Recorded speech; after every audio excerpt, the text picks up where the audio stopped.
Order the board retreat for January 14th, 2026. Make it known that all board members are present, including superintendent and our illustrious board secretary. Mr. President, I move to go into executive session to discuss financial security. Second. We got a motion by Ms. Boudreau to go into executive session, and a second by Mr. Gregson. Is there any discussion? So we are in executive session. At this time, we're going to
Okay, we are back in regular session.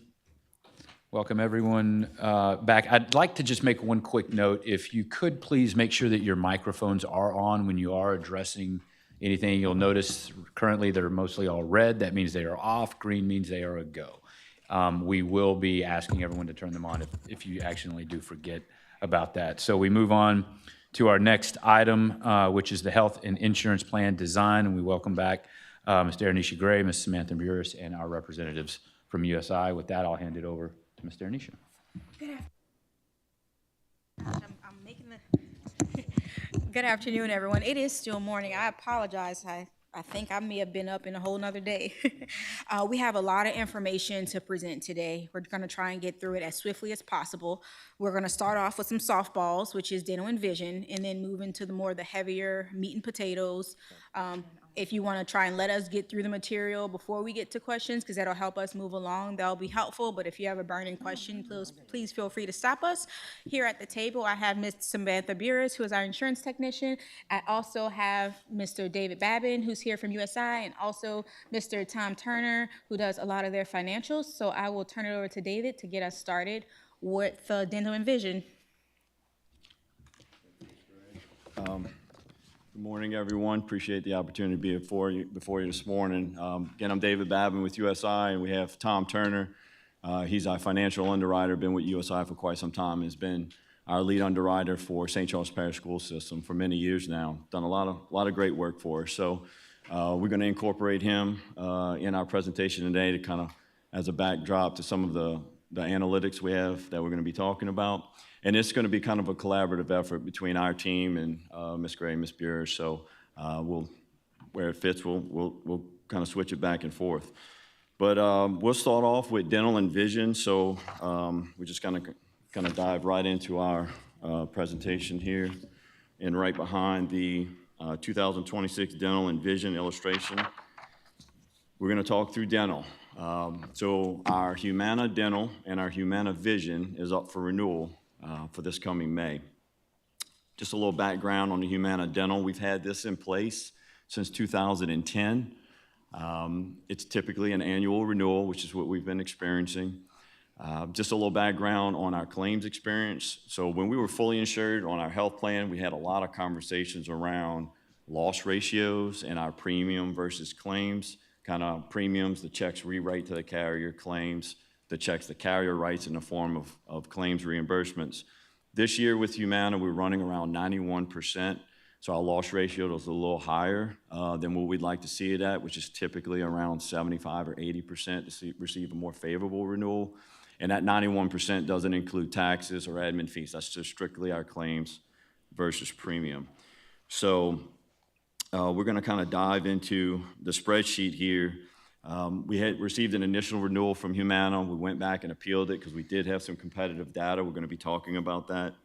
And so just high level, our Humana plan is paid by our employees. It is a voluntary benefit. So any cost increase or savings is directly seen by our employees. All right.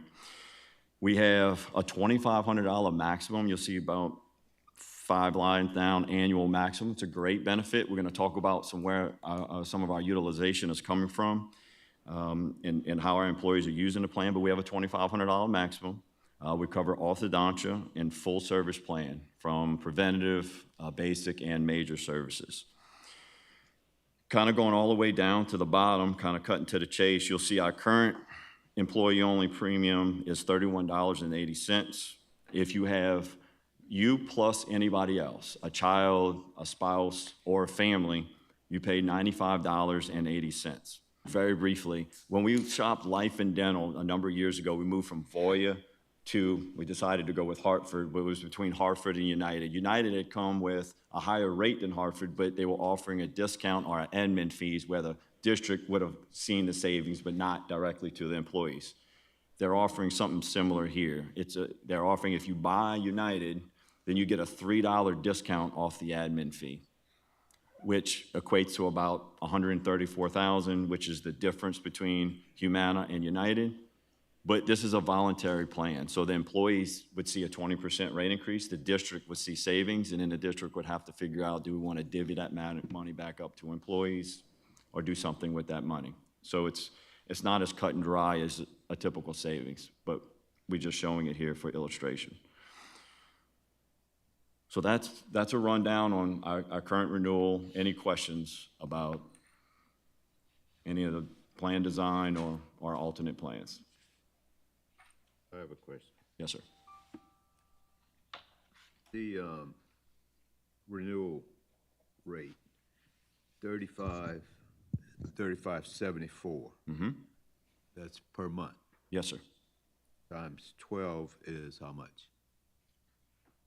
I haven't done that calculation. I It's can quickly do that. 428.88. And the 107.48, let me see how much that is. I was looking at those numbers and then. Times 12 is $1,289.76 for the 107. Hold on, let me do it.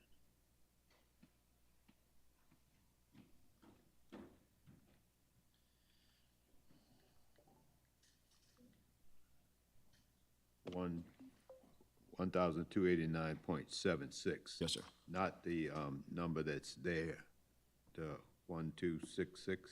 Okay, that 1.2, that's 1.26 million, $1,266,203. That's the total premium that Okay. the district pays Okay. towards the dental benefits, all paid by the employees. All right. That's just a sum Okay. of the employees. You'll see all the way on the left-hand side, the 742 employee only that we have participating, the 735 employee plus dependents. We have a total of 1,477 employees participating in a dental plan, and you just multiply that out by the prospective, or correlating, I should say, premium, and then that comes out to the total. Okay, all right, okay. I was not Yes, sir. seeing that. Yep. Before we move, so it's just my understanding then with what you went to market at, with where we're currently at, there is an option, there's one option that would provide us a lower amount than what we are currently at. Is that correct? That's There's one correct. option. That's correct. And then the option, so then it seems like to me that the discussion is based on a financial discussion and then an operational or a user discussion, whether or not what the disruption would be Absolutely. going from Humana to MetLife. Yeah, and Okay. there's always, and that's a big part of the discussion, there is disruption when you move carriers. The dental providers change. You'll see we quoted all the way kind of down, you see non-network, 90th UCR. That's 90th usual and customary. Basically what that's referring to is you can see any dentist you want as long as that dentist, even if they're out of network, charges what 90% of the dentists charge in that given area, the carrier is going to pay as if it's in network. So there is some protection if you move outside of the Humana network that the provider you're seeing, could be covered as in network. It may not, but typically when you change, there is some disruption. So that's just something for consideration. And I may add that this is totally paid by the employee. This is nothing, no cost to the district whatsoever. And if I can just interject for a moment, the district has provided this voluntary benefit to the employees with Humana for over 10 years. We have little to no complaints about the vision insurance. While there is a competitive quote that shows a rate reduction, in my opinion, they're just trying to buy our business. There isn't a guarantee on service and on the doctors that would be in network. We know what we're getting with Humana, and we're having a great service. Sometimes things just increase. Imagine if MetLife buys this business and then next year they come with a significant rate increase. We'll kind of be back in the same boat.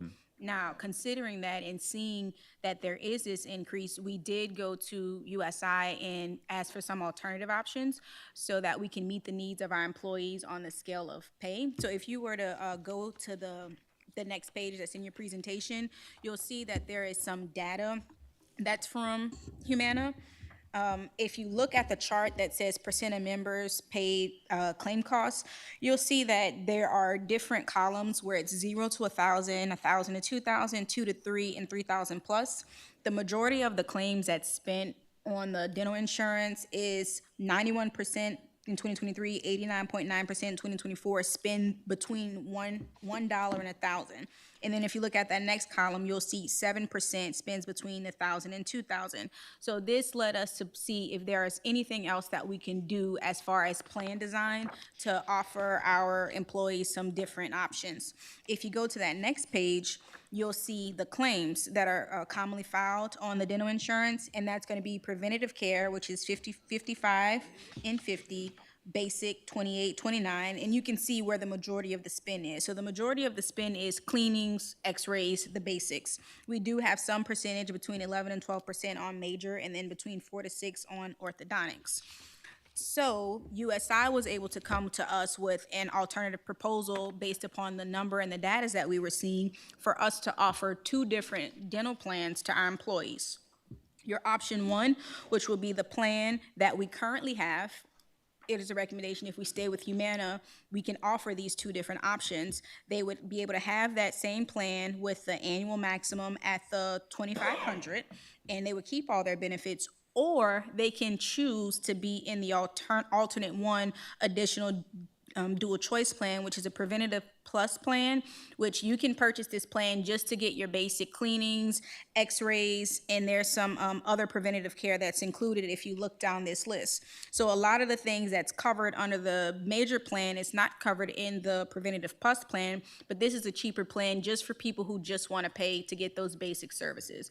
So that's something that USI was able to present to us based upon our questionings of how can we meet the needs of our employees to continue to offer this plan with a good carrier, while also looking at the finances and expenses increasing. And I can turn it back over to Mr. Babin to ad-lib some additional information that I may have missed. Thank you. Yeah, no, it's a great point, and I'll just kind of put a bow on top. So when you offer a dual choice, some carriers will load the premium when you put in another plan. Humana will not have any load, so the premium will stay the same for the renewal for the 12.24%.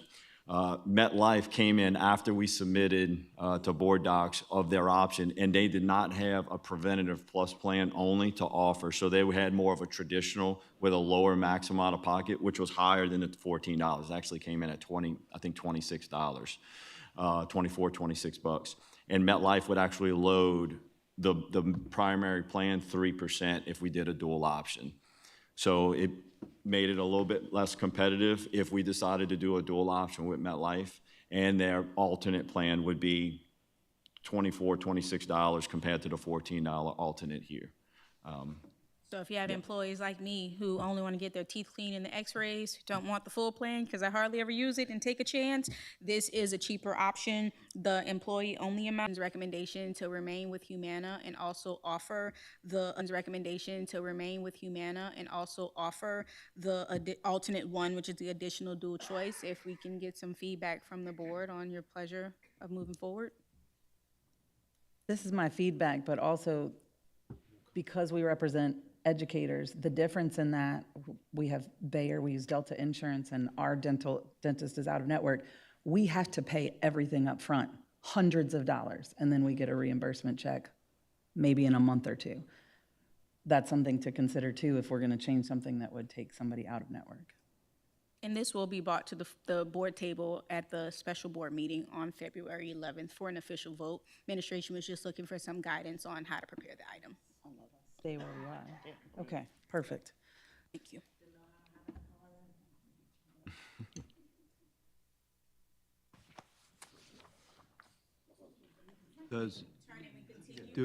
I have a question. Yes, sir.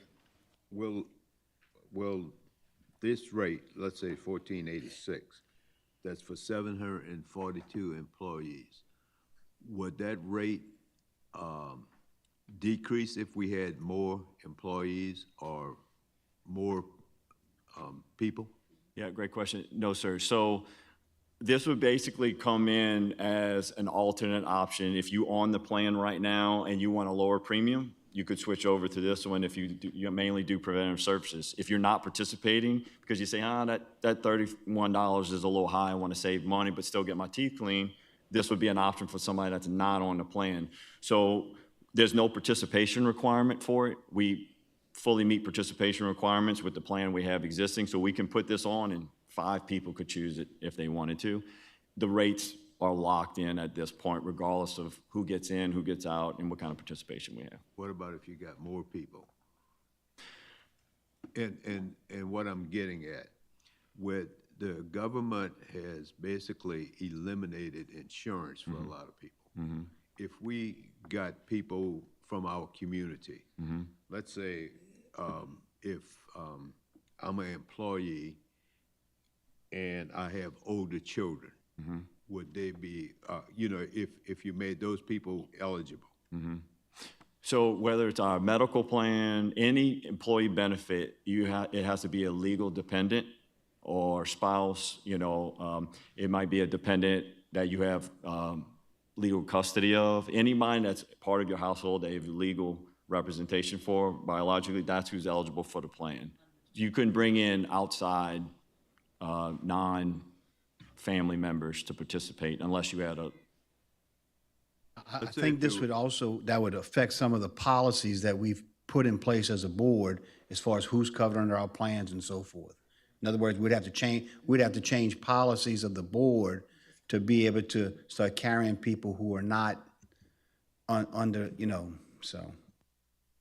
I understand that, but I'm just wondering, would it be beneficial to do this? likely not, Okay. in my opinion. And also, if I may interject as well, legally, for dependents to be covered, they're up to age 26 unless they have a disability as well. So just Yeah, wanted to note that as well. But I was concerned about older people Yes, sir. not be covered for insurance because of what the government has decided. I'm sorry? It's the government. Anything from the federal is not dental. It's not, that's, you're talking about, I'm just talking about insurance. Yeah, in order to be eligible, Just yeah, asking here because this is where we are, but I'm concerned about that. absolutely. You have to be either a full-time employee of the system to be eligible or an eligible retiree to be eligible for the plan, of any of our plans. So outside of an eligible employee or eligible dependent, as it stands now. Okay, let me just ask one more question. What happens if I'm a retiree and I have employee and dependent? Would my wife be covered as a dependent? She would, if you're eligible over 65 and eligible for the Medicare Advantage plan, we added dental and vision onto the Medicare Advantage plan a couple years ago. So if you're eligible for the Medicare Advantage plan, you get dental and vision through the Humana Medicare Advantage plan. A spouse as well? But I'm not. It's separate I of don't this. think retirees are part of this plan. They're- Oh, yeah. no, that's right, that's right. No, retirees are not part of this particular plan. And this is employees only, this whole booklet? Yes, yes, The sir. whole booklet is not just this portion of the voluntary benefits, the vision and dental. Retirees are not a part of those plans, but they do have the option to receive it through the Medicare Advantage plan. But we're not talking anything about retirees in this booklet? We will later when it gets to the medical, but not on the voluntary vision and dental plans. All right. Yeah, the only caveat at this point for a retiree to be participating in our medical plan is if they're not eligible for Medicare. They're on our active plan, or any retirees that are under the age of 65 participate in our medical plans. Thank you. And to move on, if we can go to our next sheet, which is going to be the dental plan, just to advise the board, it is highly recommended that you keep your vision and dental with the same carrier. So the board made a recommendation for us to present to the board table on February 11th to continue with Humana for the dental. As you look at the vision and you see that there are some lower rates, if we are going with Humana for the dental, it's recommended that we continue through with that vision plan with Humana. There is not an alternative plan for vision because vision is a pretty cheap plan. So if there aren't any questions about that, we would continue with the recommendation per the board's pleasure of continuing with Humana for dental. Yeah, we've been with Humana since '22, and we were on a 4-year rate guarantee when we wrote it. So this is our first renewal after 4 years, and this is another 4-year rate guarantee. So we get this for another 4 years. Thank you, everyone. And we will keep it moving along. Now, as we start to get into our medical financials, we know that we came to the board in December and we provided information about the financials of the health plan from the previous year. With this presentation that Mr. Babin and Mr. Turner is going to get into, it's going to show the previous plan year and the current year, and we're going to try to move through this as swiftly as possible so that we can get to the meat and potatoes, and we'll try not to get too much in the weeds. We can definitely get lost in the weeds in this presentation, so we'll definitely try and keep it high level. If any questions arise, please stop us. So yes, back in November, we came and gave a financial update to the board. That information was through October. This cost summary and financial presentation we're going to go through right now is through December. So we have a little bit more update from our November. So we're going to talk about, hey, where we are currently with our financials, look at each plan and kind of dissect that a little bit, look at a little bit of high claims, what's going on with our claims, and that'll lead us into kind of where we're moving from here and our cost projection for next year and some options we have to try and curb some of that. So what I'm going to do in the essence of time, I know we've gone through this page quite a few times. I'm just going to cover the topics at the top and briefly explain each one and then cut to the meat and potatoes. So on the left-hand side, we'll start off, of course, you got the total employees. That's going to be our employees for each month. Our fixed costs are our set costs that we pay monthly, and it only varies by the number of employees that we have participating on a monthly basis. So that's our admin fee, that's our stop loss premium, which includes our individual stop loss, which right now is $275,000. That's going to be a topic of discussion in a moment. And it also includes our aggregate stop loss. That's included in that stop loss made from that run out. And then you'll see over SSL. That's the specific stop loss, can be interchanged with ISL, which is the individual stop loss premium. And so that's just anybody that's hit the $275,000 spec, that's the amount we've received back. And then once you add it all together, that's our net total claims. We just break it down on a per employee basis. That really just goes into the formulas that Tom uses, but really the total plan cost is where the rubber meets the road. So maximum costs are United's costs, maximum cost plus our fixed costs. The budget is what we've expected from a claims perspective with our fixed costs added back in. So that's the budget we set in 2024 for this year. And the actual net is where we actually fell. So where our dollars have actually fallen.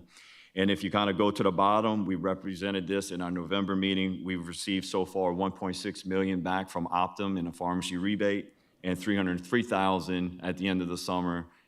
After a reconciliation from contractual terms, we have $303,751.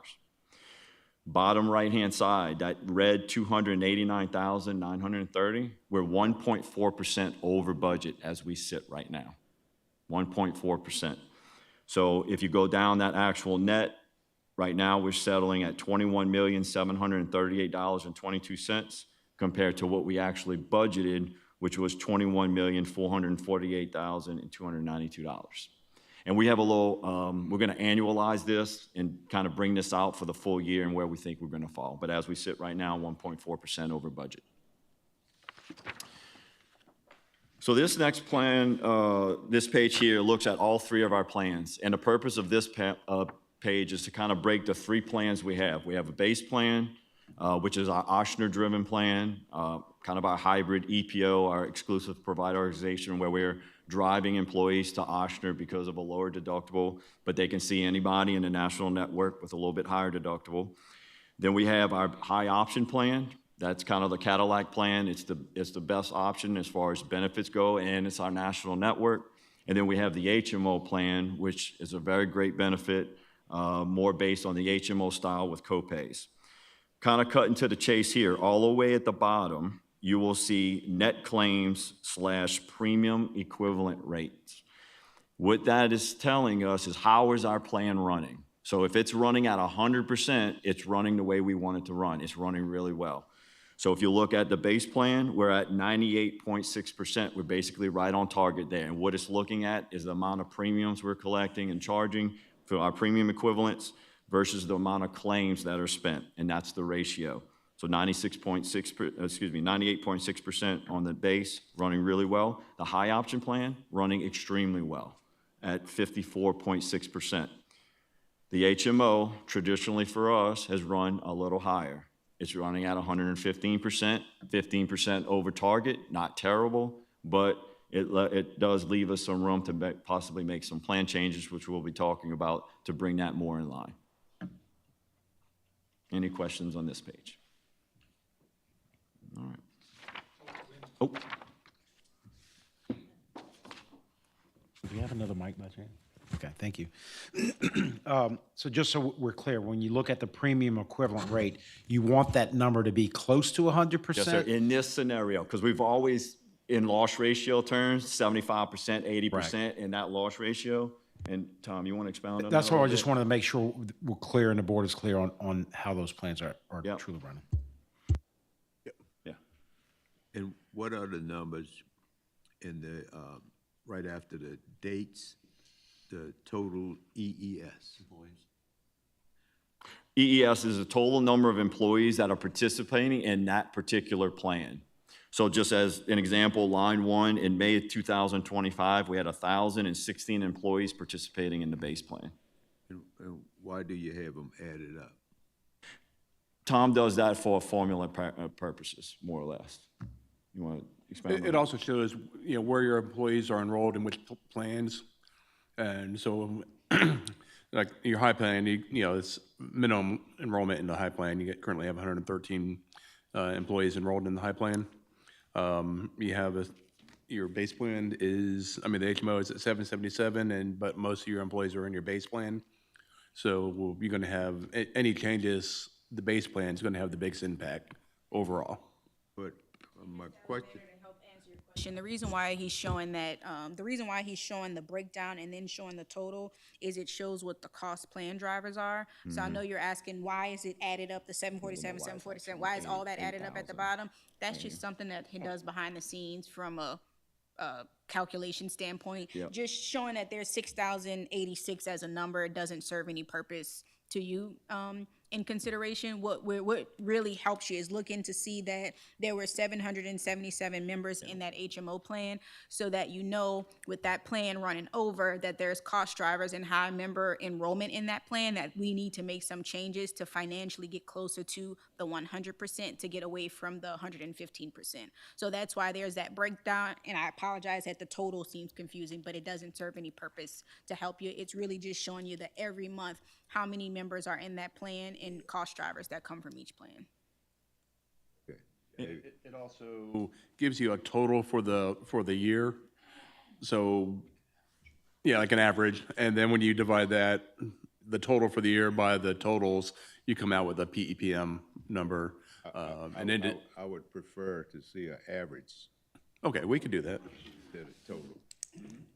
Yeah, for certain. And look, this is, again, a high-level overview of where the drivers are coming within each plan, because even if you took a high-cost claimant or a couple of them from the HMO and they migrate to the base plan, that would have an effect on the base plan and potentially kind of offset or skew that, and then we would address that when we see that. But just kind of lets us know, hey, how are our plans running? Do we make adjustments to that particular plan?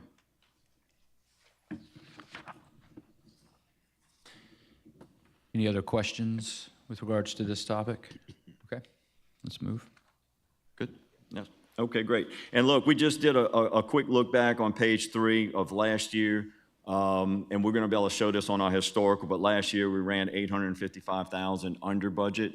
So just as a comparison to how we're running this year, all the way on the bottom right-hand side. I know it's not included on here, but do we, and if you don't have it, it's okay. Yep.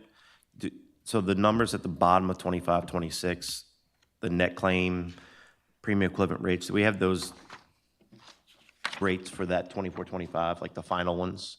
I know we had it before. I don't have it in front of me. I can When probably you pull say it. the final, so 20, you mean 24, 25? Yeah, or like these 25, one at 26? these are at the bottom, like maybe the final ones.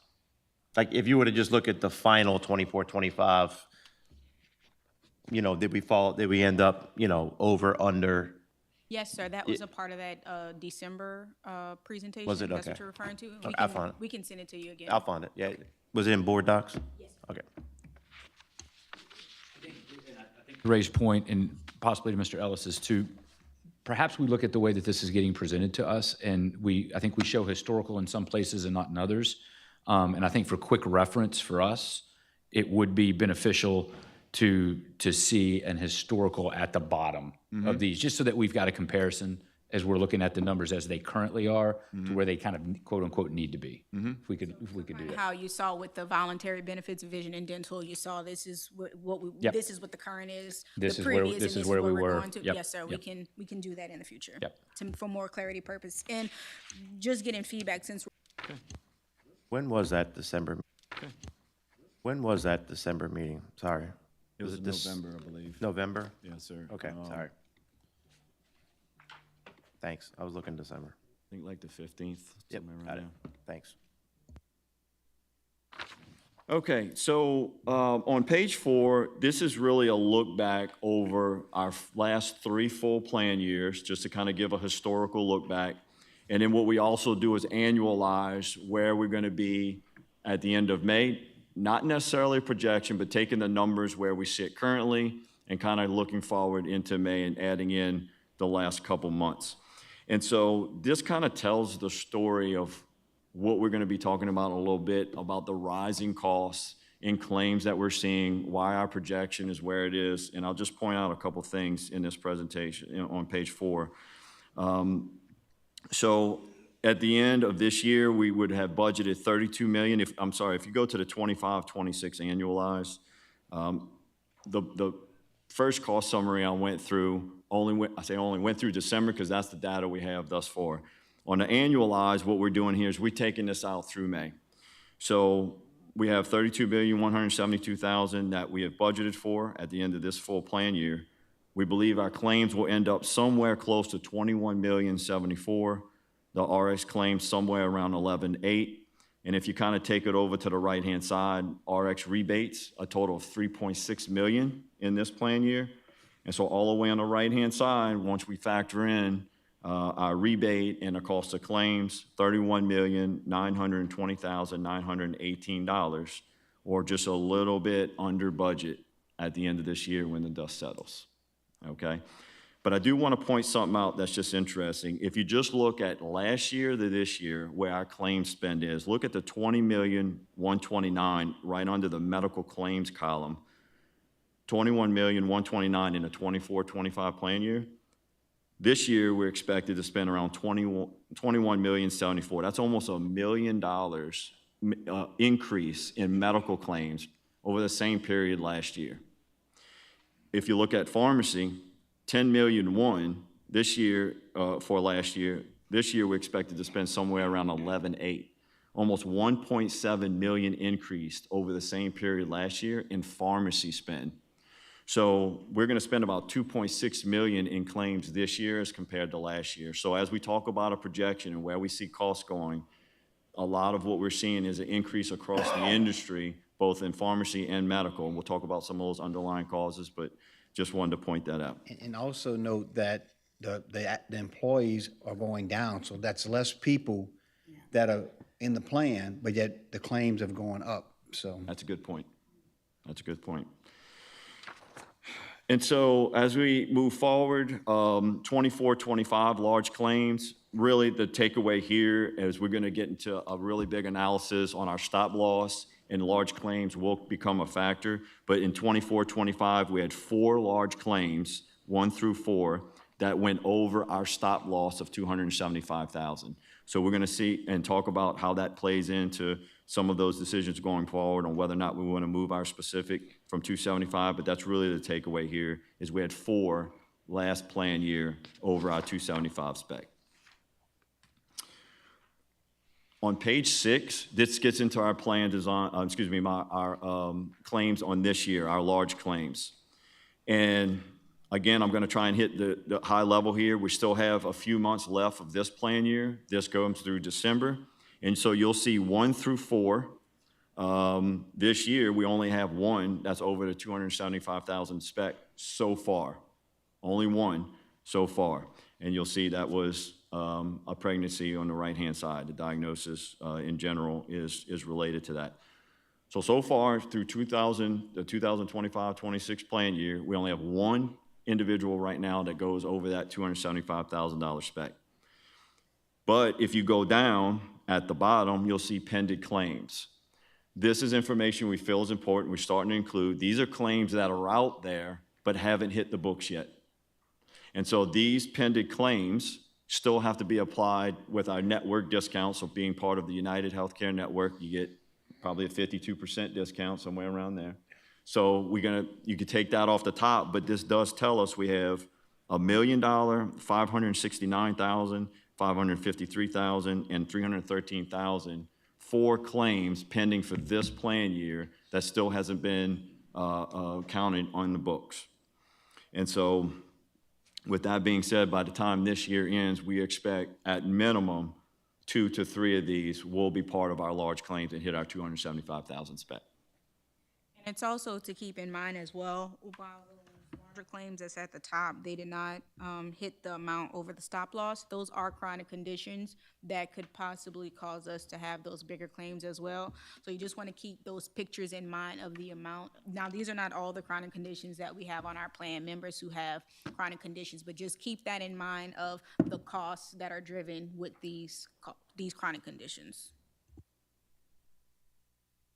And I'd also like to mention, though, that $1 million claim that's pending, the individual, it's a premature baby that's in the NICU, and they're currently still in the NICU. So even though the $1 million claim, that's billed, so it doesn't apply the discounts, they're going to still incur more claims. And You know, with the other programs that we have here, it's not included in his presentation for time purposes, but based upon that feedback from the board, we will like to have more reoccurring risk management and insurance committee meetings. Those are the type of meetings where we can take the deep dives to go over the forecast and to let you know, hi, we have our care programs, and we can tell you we have these hospital admissions, we have these things going on. The prior auth may not have come through, but it will. And those are the type of things we'd be able to get into in those risk management insurance committee meetings to explain further what these chronic conditions and these high cost claims. absolutely. And so moving on from our high-cost claims, and again, we're going to be talking about that momentarily, just about the stop-loss market, because we have our renewal for our stop-loss insurance with United Healthcare, but all of this will kind of tie in together as we get into that. Page 7 is just where our pharmacy is coming from through December, and I'm just going to point out a couple things. Mogerno, GLP-1 continues to be at the top. $1 million in spend just on Mogerno, okay? Couple things that are happening within our pharmacy plan design. So in the summer, Optum pulled out Stelara and Humira. Stelara is a very expensive specialty drug, and so is Humira. They switched over to the biosimilar, and the market has been talking that biosimilars were going to save plans money because it's not a generic, but it's kind of the same ingredients, but they're not the original drug manufacturer, so costs were going to go down. The market's not seeing that. And so I want to just point out a couple things. Dupixent treats eczema, asthma. That's what Humira treats. So as you got away from Humira, you saw an uptick in some other medications that are still expensive that are being prescribed. So we did see an uptick in Dupixent, and I'll just note all the way on the right-hand side is the cost per script. So it kind of puts into perspective what these drugs are costing. Wezlana is the biosimilar of Stelara. So if I have a condition, I can no longer get Stelara. If that condition warrants a Stelara script, I have to be prescribed Wezlana. Amgevita, that's the Humira biosimilar. So these are being incorporated. But if I showed you this last year, which you didn't put on it, Stelara was at the top last year at $1 million spend. So that cost did come down from the Stelara, but it's been replaced by some of the other drugs that are kind of making up the ground. So just keep all this information in mind as we're going through this plan year. Next year is our contract renewal. We have that bundled approach right now, but as we present this information as a board, it's good to keep in mind that when we said we could look at other options of unbundling and kind of putting our hands more on taking control of our pharmacy spend, especially, this is one of the things. The market decided that they were gonna take off one drug and replace it with another. It didn't do us much good. Had a question with regards to the length of the average script on some of these. Do we control that? No, sir. Does the PBM control that? We cannot We control it. cannot control the average length. So if someone is on Mounjaro for 2 years, we are obligated by law to have to pay that for 2 years and even beyond 2 years. If it meets the medical necessity, yes, sir. Yes, sir. So we basically, through Optum, have every lever turned on that we can from a protection standpoint. Quantity limits, prior authorization, step therapy, where it applies. GLP-1s really don't have step therapy. I mean, you can be prescribed Ozempic, Trulicity, Mounjaro, if you meet the metrics, which is a type 2 diabetic, because through our plan, you can't. So those are conversations we're going to continue to have, whether it makes sense to carve out gene therapy, because we do cover that right now. So if you have one of those claims hit, it's a $800 million, $3 million hit. So those are conversations we're going to continue to have, and that is one shot, one treatment. However, the treatment is for that. Now, as we move along, Mr. Babin's gonna get into our 2026 projection. I just say, take a breath, digest the information, but just know we have a plan. So keep that in mind as you turn the page. So I'm going to let Tom just kind of talk a little bit how we come to a projection. And I mean, this is I'm a poker player. I like to play poker. Poker is an incomplete science. You never know what the other person's holding, but you make the best guess you can. In the medical world, you know, we have one of our largest claims right now is a NICU baby. There's no way to really forecast for that, and that's $1 million claim.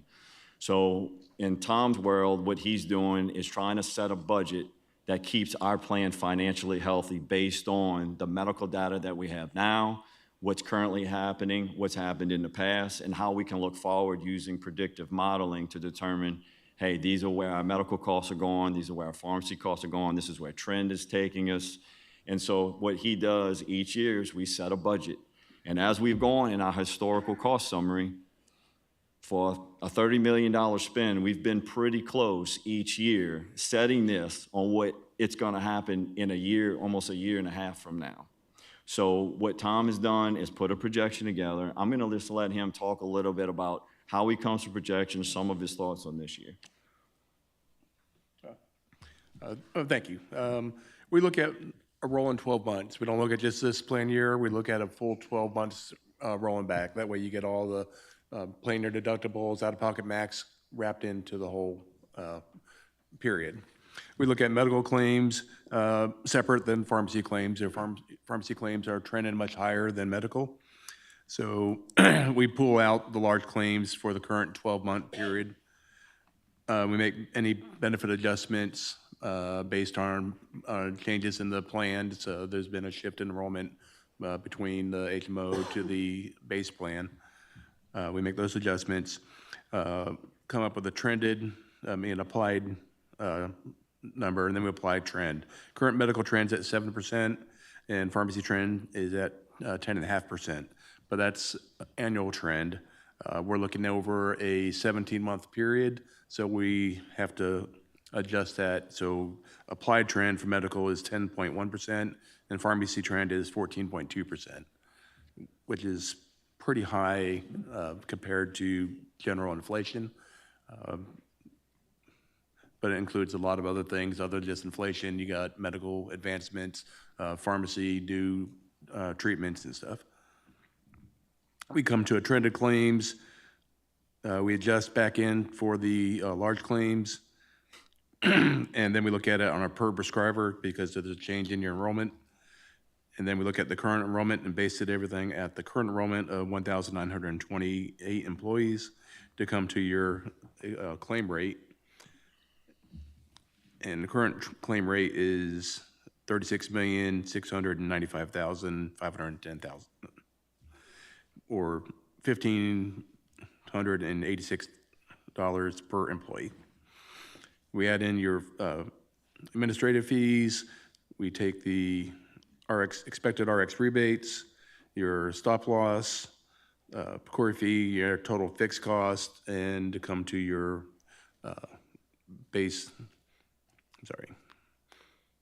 increase of 13.4% off the current premium equivalent rates. So basically what we're saying here is, and we're gonna look at some individual stop loss options, but no changes. We stay with the 275 spec, and 13.39% is what we're recommending to set the budget for next plan year, for the 2026, 2027 year. And we talk about premium equivalents. I mean, basically what we take is whatever that budget is set, break it down in a per employee equivalent, fully insured equivalent rate, and that's how we charge employees and budget for the upcoming plan year. But currently it's at $32,610,000. The 13.39% would be $36,975,623 for next year. And that would be if we just continue the same, as you said, the stop loss, but also the plan design, meaning if we make no changes to our plan, we stay as is, we're looking at that uptick to the $36 million. Now, but if you continue to look in your materials, you'll see that there are some proposed plan changes to help target this, and I'll turn it over to Ms. Burris to discuss. Thank you, Ms. Gray. So with that in mind, we've come up with two proposed changes. First, looking at Exhibit A, you'll see this is more of a conservative proposal for cost savings. Look at the top. This is the current plan benefits in place as of today. And the bottom are proposed plan changes. You'll see the changes highlighted in yellow. Before jumping into the changes, I would first like to direct your attention to the current plan benefits, specifically under the HMO. You'll see currently there is a $75 copay in place for urgent care visits and only a $150 copay for emergency room visits. That is only a $75 difference between the two. We know ER care is more costly and more expensive, and this difference is not enough to encourage members to utilize a lower cost of care for non-emergency situations. So in Exhibit A, what is proposed is a decrease to urgent care copays coupled with an increase to emergency room visit copays in an effort to steer or encourage members to utilize more appropriate, lower cost settings for non-emergency care. We know in October at the board retreat, data was presented. We had over 950 ER claims, ER visits, and ER visits accounted for 11% of the total medical spend. So I feel with this strategy, we can kind of change behavior, again, for non-emergency care to encourage members to utilize urgent care versus an ER. And these changes are proposed across all three plans. Secondly, what's proposed with the HMO's plan specifically is increasing the inpatient hospital copay and the outpatient surgery copays. Under the HMO plan, it is currently $250, and we're proposing going to $350 copay for those two items. And as we know, we just learned about the data for prescription drugs. Those costs are rising. So what's being proposed in Exhibit A is an increase to the retail prescription drug copays for Tier 1, Tier 2, and Tier 3 drugs. It's either a $5 or $10 increase across all three plans. With the HMO plan specifically, we're proposing to add an individual and family deductible under the HMO plan, which mirrors the base and the high plan. And with regards to the specialty medications for the base and the high plan, we're proposing an increase, so going for the maximum from $100 maximum to a $150 maximum. And then with regards to the mail order, the 3 times, I'll turn it over to Mr. Babin to discuss what the 3 times mean, and also to discuss what the estimated percentage of savings would be should the board decide to go with the Exhibit A changes. Thank you. So regarding the 3X, currently in our plan design for pharmacy, you have your traditional copays if I go in the pharmacy and I pick up my prescription.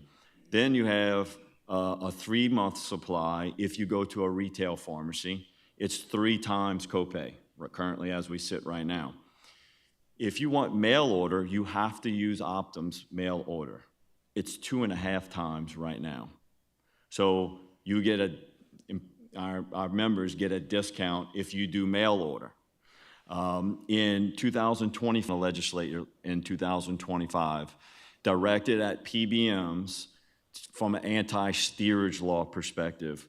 So what the law says is PBMs cannot incentivize or steer members to pharmacies that they own. So this is a change we're basically highly suggesting, and for the most part, Optum is requiring us to make this change to fall in line with the law that was just recently passed. So that would make all of our copays for whether you go to a retail or mail order 3 times. Right now, it's 2.5 times. And just to interject before we keep going, I'm sure there's questions of why is the HMO being targeted more heavily than the other plans.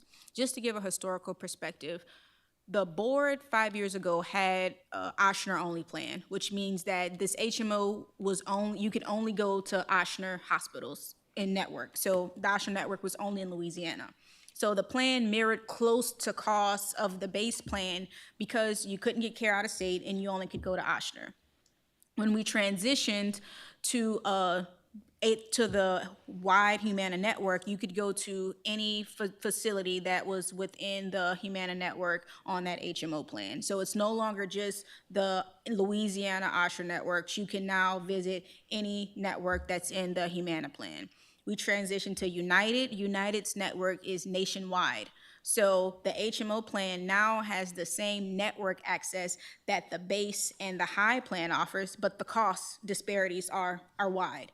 So the HMO plan is just about getting same or better benefits than the high option, but the costs don't match. If you look at what we're charging for the high option plan and what we're charging for the HMO plan, it's great.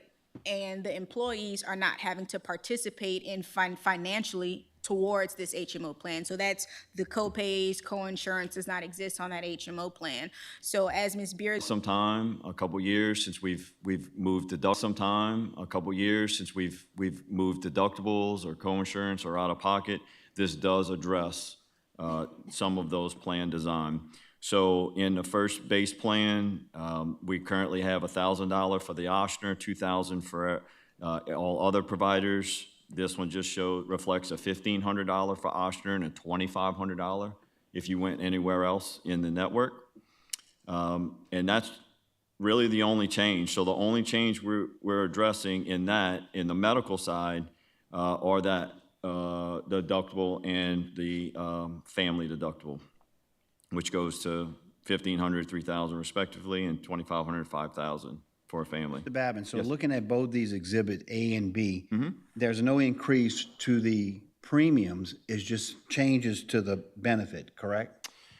Well, so in the arrangement, when you make a benefit design change, the percentage really reflects that particular plan's utilization. So looking at the medical claims, looking at the pharmacy claims for the base plan as an example, let's just take Exhibit B, the 2.8%. Theoretically speaking, the medical claims and pharmacy claims that we're experiencing on the base plan should come down by about 2.8%. And there are a lot of factors that go into that. Moving a urgent care copay from $50 to $10, we know we're not going to see significant savings as a plan from that, but it is driving employees to seek lower price points where you can get the same level of care and getting them away from the emergency room. Ms. Burris mentioned the amount of emergency rooms that we were seeing.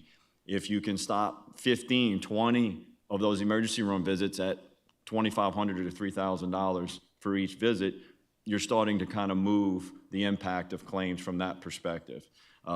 Behavior, I think, is what Ms. Burris used. We're trying to change a little bit of the behavior by making these some of these adjustments. The deductible change, that's not going to change anything other than if you seek care, you pay a little bit more money when the deductible applies. The urgent care, the emergency room, we're trying to direct our employees to seek lower points of care and get the care when it is an emergency and still have it affordable in those type of situations. We want to make sure we're stressing that the behavior is the biggest piece, because that is what can affect the cost drivers. And Mr. Oakland, to your question, there will be a recommendation for rate changes, especially the HMO. As we said, we have to really increase what employees are paying. If we're going to have that Cadillac benefit, the employers are going to have to pay for it. If not, they can go to the lower cost base option. So this is some recommendations that we're making to plan copays, and that affects what's in your face, but there's also recommendations to affect some of the bottom line. So in our research in the past couple of months, we're looking at what is our cost drivers and what are we spending. So I looked at, from a workers' comp perspective, I said, what's going crazy in the workers' comp world? And when I took what was going awry in workers' comp and I looked at the medical, it's the same thing. Ambulatory centers. The ambulatory centers have high cost spend with not as much range.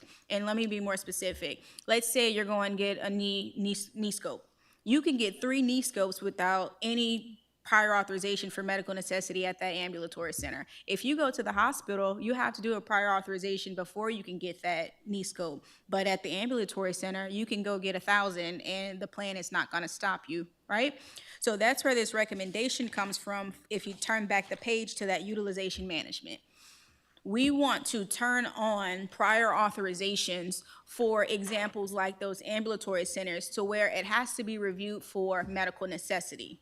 Now, is this going to create a little bit of disruption for our members? Yes, because in the past you could go get your 3 knee scopes and no one's looking at it, whereas now if you want to have that surgery at that ambulatory center, it has to be reviewed for medical necessity to make sure it's not being done for cosmetic or any other reasons. Their doctor will now have to present the same way that they have to do for surgeries in the hospital to say why they need that surgery and if it meets the medical necessity. If you look at the flyer, you'll see on the second page. Yes, I ma'am. was under the understanding that ambulatory was just less expensive than actually going in the hospital, so that is not the case. Oh, that's the game that they're playing now, and that's why these ambulatory centers, we got to start targeting them, and that's why we're going to try and fight at the legislature on the comp side, because it's affecting the medical side as well. They make you think that it's cheaper, right? But what they do is they don't have as much oversight as the hospitals. So if the plan doesn't have those prior authorizations or those surgery limits, they can just say, you know, we did the first time, but we just need a little tweak. And then now they go and get that second surgery. So now both of those surgeries cost more than if you would have went to the hospital in the first place, did the whole prior authorization process and got it taken care of. Or let's just say you really don't need that hip surgery, but they think it might help. If you were looking at the medical review guidelines with having utilization management, it may not have been recommended or approved to get the surgery just because the doctor thinks you need it. There would have to be some medical basis when you have a prior authorization to show that you need that surgery. So that's what the utilization process is for. We need to put more reins on those outpatient facilities. So you found out this information through what? Research. Okay. Just what I've been explaining about the past couple of months of us taking off those training wheels and wanting to get more hands-on. When we're looking at reports and we're looking at our data on the spend, I wanted to know why we were having so many knee surgeries and so many hip surgeries and all the things, and I saw certain members were getting multiple of the same surgeries. I was trying to understand why. So as I took that deeper dive, we saw we don't have a prior authorization on those outpatient centers. That's a easy, won't say easy, but that's a fix that the board can put, and it can start to affect claims, because if they have to have it for medical necessity, then we won't have all those higher claims of surgeries that you may not have needed. You may need to try PT first. Go do your PT, go do other things before you get that surgery, because the PT may could fix it. You may need to see pain intervention centers. So that prior authorization deterrent can help steer them to lower cost care that can fix the issue versus let's just go ahead and have that surgery. Thank you. And sorry, I get a little passionate about this stuff because on comp side, That's I'm okay. ready to go to the legislator and just sit in their office and talk about it, so. Okay, thanks. I guess you can book the appointment. Just ambulatory, and I don't want to throw names out of ambulatory centers, but do we have any around here versus, because I'm just trying to picture in my mind, it's obviously not an urgent care. So what's Those an are out- ambulatory? It's an cen- outpatient, so is ambulatory is, outpatient surgery, like these little mini hospitals? Is that yes, sort of? yes, Yeah. yes. From what I've gathered too, many of them are owned by a conglomerate of doctors that whoever you go to are going to recommend that you have the surgery at that ambulatory service. I mean, their hospital, right? Correct. So when you're Okay. going to those orthos, the orthos aren't telling you to go to Ochsner and have that surgery. They're telling you to go to this ambulatory, this outpatient Right. center, because them and 3 of their other doctors own it. And there's cost drivers, right? They're trying to drive you so that on Tuesdays and Thursdays, that's the day that they're at the center and that's the days that they can do the surgery. But for us and our protections and reviews, if we have that prior authorization lever that's tagging on, they have to prove that they actually need the surgery and it's not just because, or they have to show that they tried the more conservative methods that's recommended by medical guidelines, which is to get that PT or go to pain intervention, or it may say you can get this surgery and it's still not going to fix your issue. So that's where those prior authorization protections can come in. So they aren't a problem, they're just not, we don't have the oversight yet. Yes. Okay.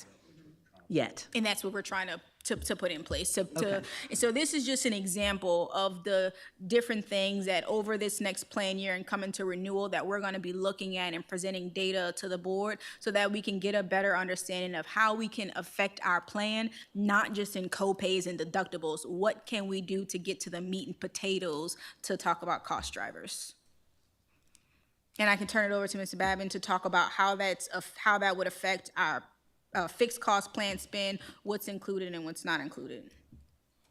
Yeah, so just from a pure budgeting perspective, Plan A, with the changes that would be made at 0.8%, we would likely still recommend the 13.39% and then monitor it over the next year. We have the data.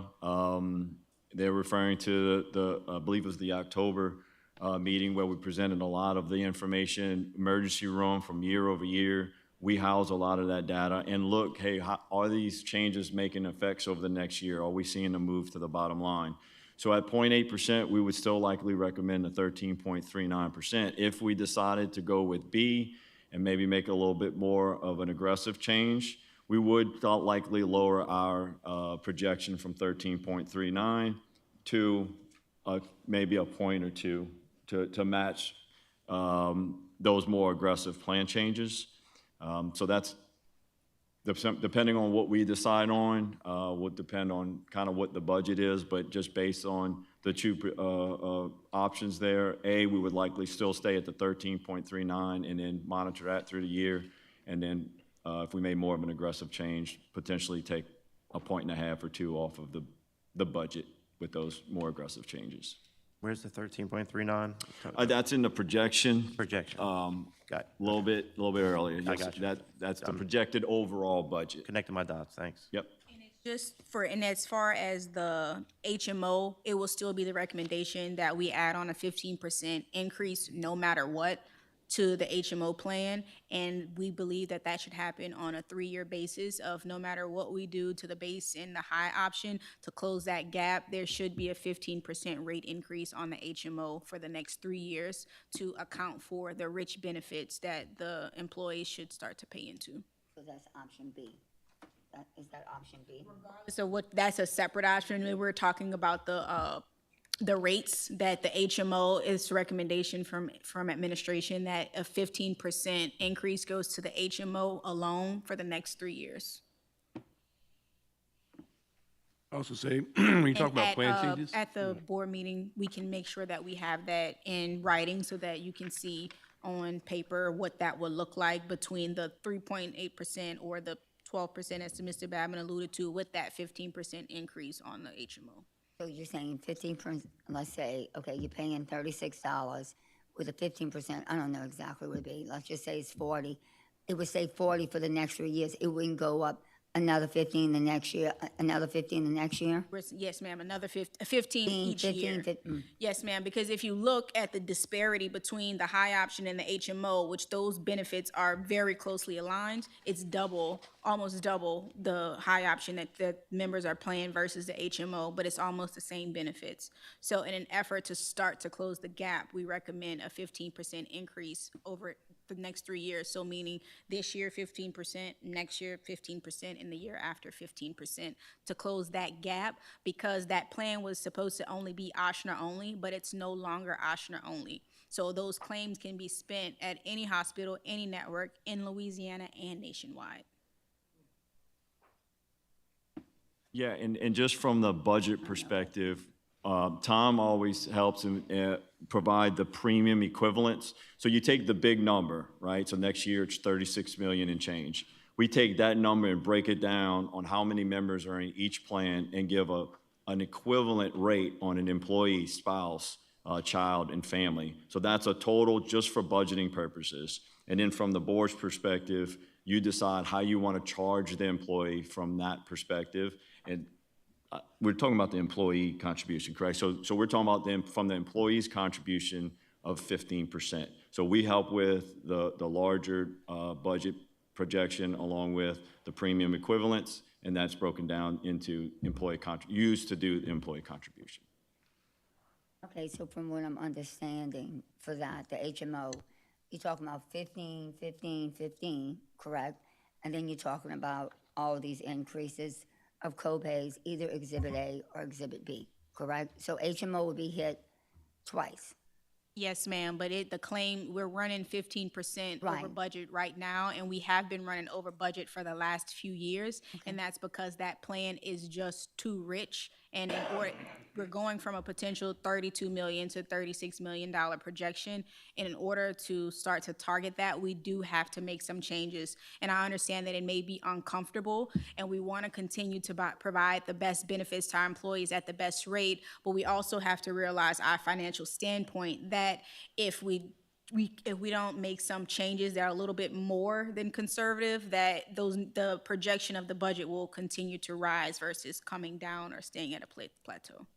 And those increases are not only shared by the employee, but also by the school district too. So. Yes, sir. The majority is paid for by the board. So those 15% is, I won't say minimal, because it is people's finances. We're asking for those increases and we're changing the plans, but they will still have their benefits. It's just they will have to prove that medical necessity, and that behavior will change to where we're not using ambulances like an Uber. We're gonna call ambulance when we really need it. And I'd also like to add to Ms. Gray's point for going back to dental, offering our employees that dual option where they could choose that lower price point with the alternative option for the preventative care for the dental plan, and then perhaps it would kind of soften the increase with the medical plan increases. If they're not comfortable with the 15% increases that occur in the HMO, they can utilize the base plan, which is a lower option that is an Time to make some changes. Time to make some changes from that standpoint. Are we talking about the rates yet, or I didn't know? Or where are they at? Are they the projected rates, because they're not in here? They're in Assembly, the documents are in Assembly. All right. Yes, those are changes that came right on the cusp, the rates, so they're in your electronic, but they're not in your written materials. It's under supporting documents. Do you have a mechanism, you said the rates are gonna increase for 3 years? What happens if all of a sudden everybody goes to the high plan? The high plan has been running great and it's priced appropriately. The HMO, I'm sorry. What happens if more people just decide, I'm the hell with it, I'm gonna go with the HMO? The benefits are pretty close to the high plan and the base plan.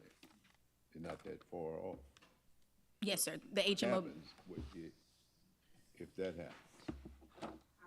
Turn to the broker team to That's why I recommended an increase to the premium equivalent rates to the HMO. So if somebody does switch over to the HMO, they'll be paying those higher contributions to the plan. It's premiums, monthly pay out of their paycheck, that's cheaper, more affordable to take the base plan, which will drive more people, and which is why you have more people in the base plan. And if Looks we like increase the everyone, we're rates having on a, HMO, it's gonna even drive more people over to the base plan.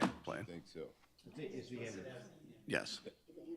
If everyone is in Assembly, the image attachment that's to the left shows the proposed increases with regards to premiums.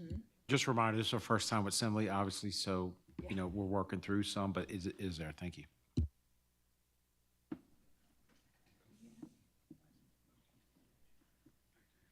You can zoom in, by the way. apologize. Ms. This Ms. is a Kels, newer could we system get that we're trying that to, image up here, we're trying to figure out. just in case we're having difficulty pulling it up with certain members? So I guess my question is this,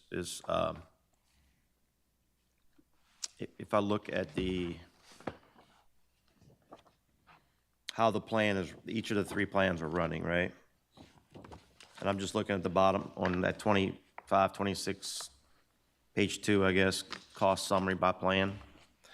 And I see the base running at 98.6, which appropriately priced, running correctly. 54.6 on the high plan, running extremely well. Right, is that correct? Okay, and then the HMO, 15.5% over, correct? So why would we recommend the same percentage increase on an HMO and on the base plan and on the high plan, according to this image? Am I correct on that? It's a different increase. So the HMO would have the 15%, but the base in the high plan would have the percentage increase based upon the budget that Mr. Babbitt. It's a difference of 2%. So if we're increasing HMO 15%, why don't we tack on 15% on top of that? So if you're telling, based on these numbers, HMO is 15% above the other one, then increase that one 15% above the others, right? Like otherwise, then we're back in the same place next year. It doesn't make sense. There's only a gap of what, 2%, 2.5%? We were trying to do that to give the board an option to conservatively Yeah, I increase, guess but I'm if the board would just. like to go with a more aggressive increase, we welcome that. We No, were just trying to find a way to be in the happy medium, considering we were changing other parts of the plan, but we can put a greater percentage if it is the board's Well, pleasure. and look, I'm not looking at, I'm just saying if it's appropriate based on these numbers to increase the HMO, Yes, sir. but it doesn't seem appropriate to increase the base and the high.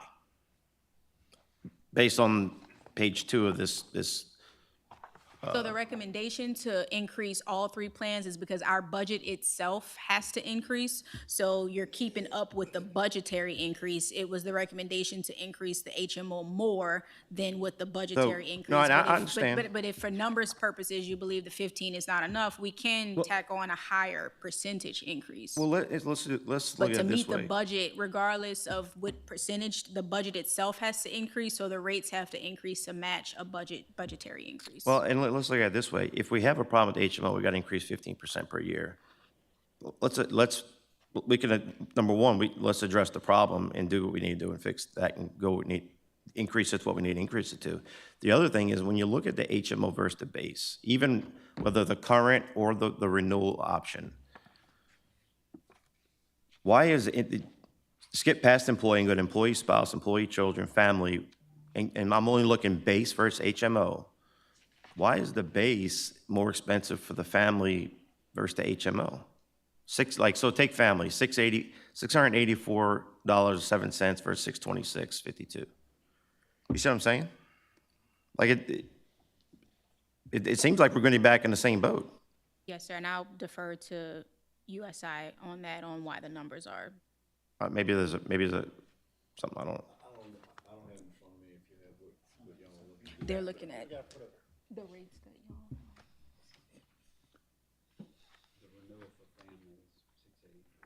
And even currently, if you just look at the current family base versus HMO, it's $603.29 versus $544. It seems to me like it should be proportionate. If HMO is, say, 10% higher for employee, then shouldn't it be, unless maybe there's some deeper financial piece that I don't. Yeah, when it comes to employee contributions, I mean, primarily administration and district makes a decision on how we want to charge the employees. Right. Our number one goal from our perspective is bring forth the budget and then the premium equivalent. And then we can kind of back into contributions and whether it makes sense to move across the board. But, you know, definitely as far as contribution analysis goes, if there are recommendations, we can take a look at that. Typically, that remains to administration from a contribution perspective. Makes sense based on Mr. Gregson's input and what I'm hearing is to perhaps come back between our administration and USI to provide some additional options so that we can review accordingly from a rate-based plan. I think we just That's more address the issue equitably. now instead of Yeah. like piecemeal it every year. Yeah, I agree. That's all I'm I saying. agree. I think that's a valid point. Yeah. Yeah, let's address this now because to Ray's point, you're going from 348.76 to 401 if you were on the HMO as an employee and a spouse, but you're still paying more on the base. There is zero incentive to move from the HMO. And if that's truly what we're trying to accomplish, we're not accomplishing that with this rate. For the record, my family's on the base. But heck, I look at this, I'm thinking about jumping ship. Now, that's not my decision to be, Are accurate, especially in this first year. I agree. It's, for transparency, just saying. yes. And that is obviously why we have, I mean, while those numbers, to Mr. Al's point, have increased so much, the number of people on that plan. So, Because they realize what they're getting from the HMO, which is why there's been a bigger transition of employees. Our enrollment in HMO is, I guess you could say, at all-time high because the richness of the benefits, to Mr. Oakland's point about that being a Cadillac plan. And I think I'm gonna correlate this real quick. If you look at option A and B, the recommendation, and again, I'm only looking at the estimated percentage of savings, which is the bottom line number on A and B.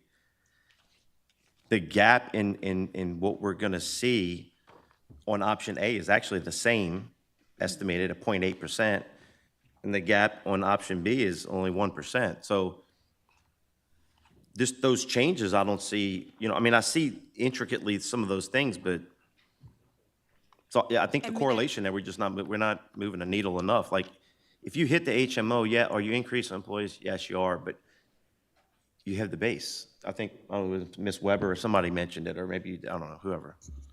Administration can get back with USI to come back with a more aggressive approach to address the issues that we're seeing with the disparities in our plans. Yeah, and I think based on my a little bit over 3 years now experiences, it was really something that we picked up. Like, it's been something from us internally doing this and saying, hey, this is what we wanted, not USI doing this. I just want to be clear about that. Thanks. No. We I give, just wanna make sure that direction to USI to run those numbers. This is not on you to give guys. I just wanna make sure I'm clear about To that. run those numbers for us, so they do not decide which percentages. It does come from administration and the board to say how we would like those numbers ran. Our original intent was trying to bridge that gap in the differences, and I can understand how we haven't done enough to move that needle. We've heard that feedback, and we will come back with an approach that bridges that gap. It's up to the board. That's my thing. The language less aggressive and more appropriate, you know? Yes, ma'am, more We don't want an appropriate. aggressive increase, we want an appropriate. Appropriate, yes, ma'am. Yes. We're all driving to the same goal, right? Ms. Gray's talking about raising it to try and navigate towards the plan to make it as healthy as possible. And I think we're talking in the same circle. We just need to maybe revisit the strategy on how the contributions look currently, and then maybe see what makes sense to, yeah. Look at under the HMO plan, one employee, 125.52, two employees, 167. That's crazy. All right. And the column all the way to the right. Just for clarification, that two employee is if there's two employees working in the system that, I know what that is. yeah, spouse and But employee. if one is gonna pay 125, and one can pay for two for 167. He's, I see what he's saying. Yes, sir, I see what The you're base saying, plan because doubles- currently, right now, it's 109 and 145, so we will look at that as well. As in the past, the historical perspective, the board has had a greater discount on the 2-employee plan, but we can take a look at that as well to come back with recommendations to get these plans more in line with costs. And he's an excellent point. I believe I brought it up last year, because if the base plan 99 and 198, that's basically exactly double. Whereas the HMO on that side, I should be relative in percentages is what I'm talking about, not dollars, And- right? And Like, the HMO is the richer kind of plan, right? And so the base plan is our Ochsner plan. So that's kind of like our high-performing network. So we're trying to also drive employees to the Ochsner plan for the opportunity to have a lower claims because of that network, it's higher utilization. So that's kind of why the HMOs. Just to give a little, when the HMO plan was introduced, and Ms. Darren, you explained this earlier, it was very restrictive. You only could go to Ochsner, you could only see Ochsner doctors. And then when it then expanded, but then once UMR took over, it really expanded. And so it made, and I think that's why the numbers went up, and so many people were in this rich program, but yet they wasn't paying the, quote, rich premium. Right. So is it the board's understanding, and it may just be my understanding, that when we revise this, the HMO plan at every level should not be less than the base? Yes, sir. We are understanding. Is we're that- understanding is that everyone's to come back understanding? To the board. It should be proportional, yes, sir. Yeah, so it should never be less. It should never be less, it should be more. Okay. Thank you for that. Alrighty, so we will get on to the fun stuff. I say fun because the math people in me just look at this and cringe. So I'm gonna turn this back over to Mr. David Babin. We'll also thank the superintendent for facilitating and requesting this robust information about stop loss.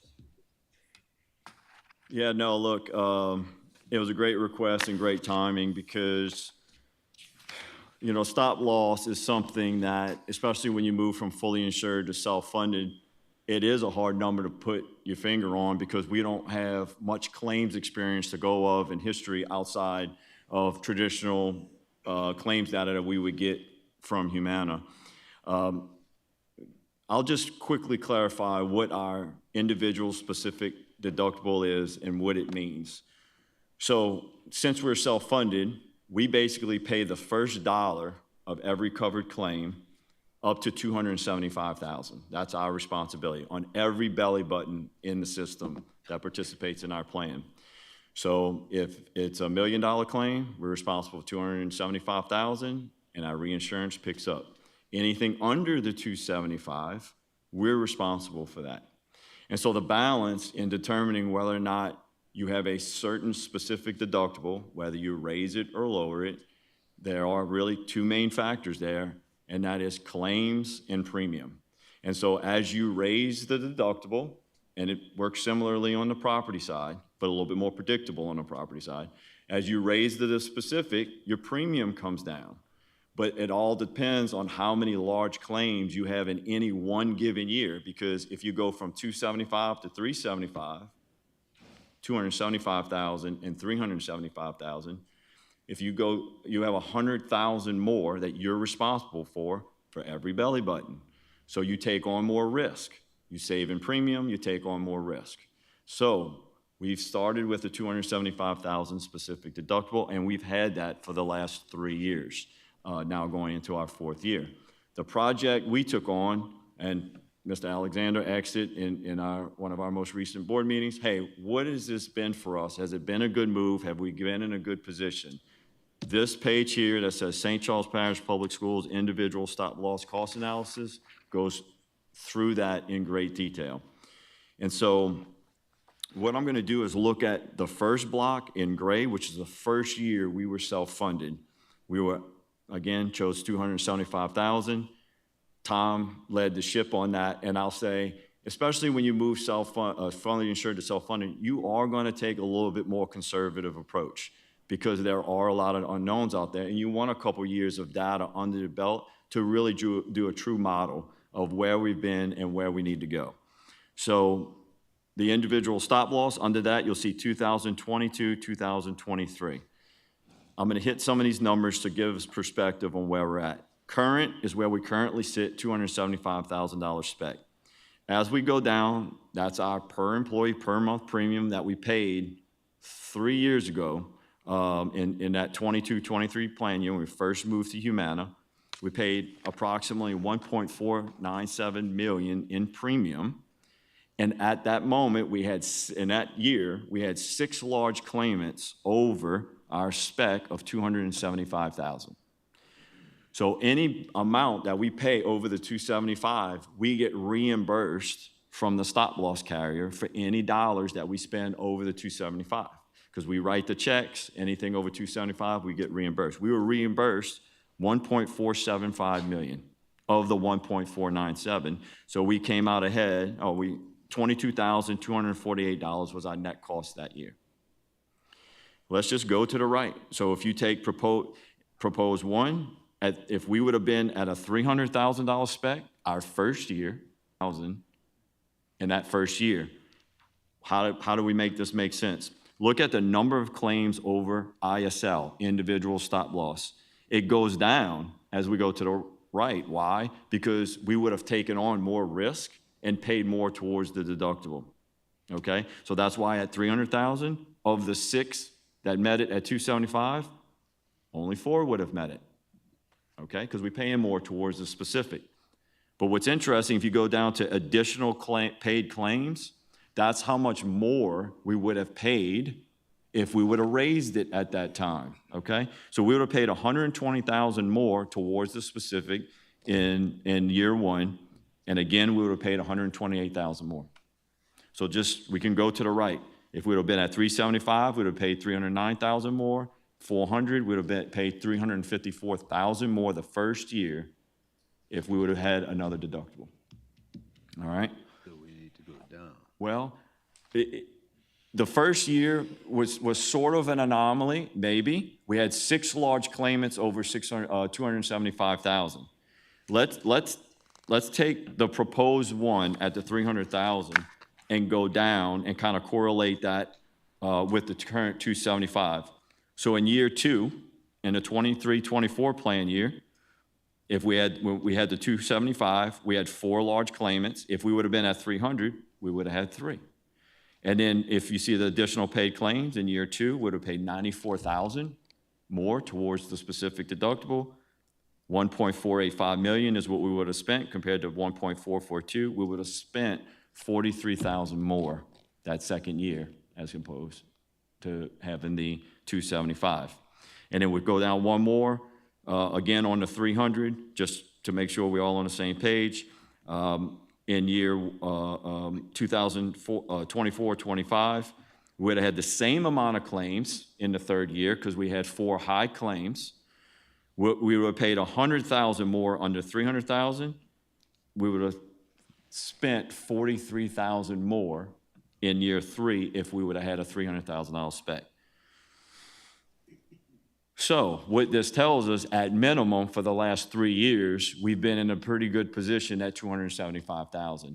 And when you look at stop loss contracts across the country at 2,000 lives, I mean, Tom will tell you, it'll range between 275 and 375 with some outliers around 400,000 that want to take on more risk. And we're going to talk about whether or not that makes sense. But in the end, if you go to proposed 2 and proposed 3 at 375 and 400, just take it down. For 375, we would have paid a lot more that first year. Year 2, we would have won. We would have saved 116,000. Red. Year 3, we would have paid more at 151. And again, you can look at the 400,000. We would have won pretty big in year 2 because we had a really good year, but paid more in year 1 and year 3. And and we summarize it in that box right in the middle that says May of 2022 to April 2025, we total it out. This is an incomplete year. We didn't show this year because we only have one over the spec, but we have 4 pending.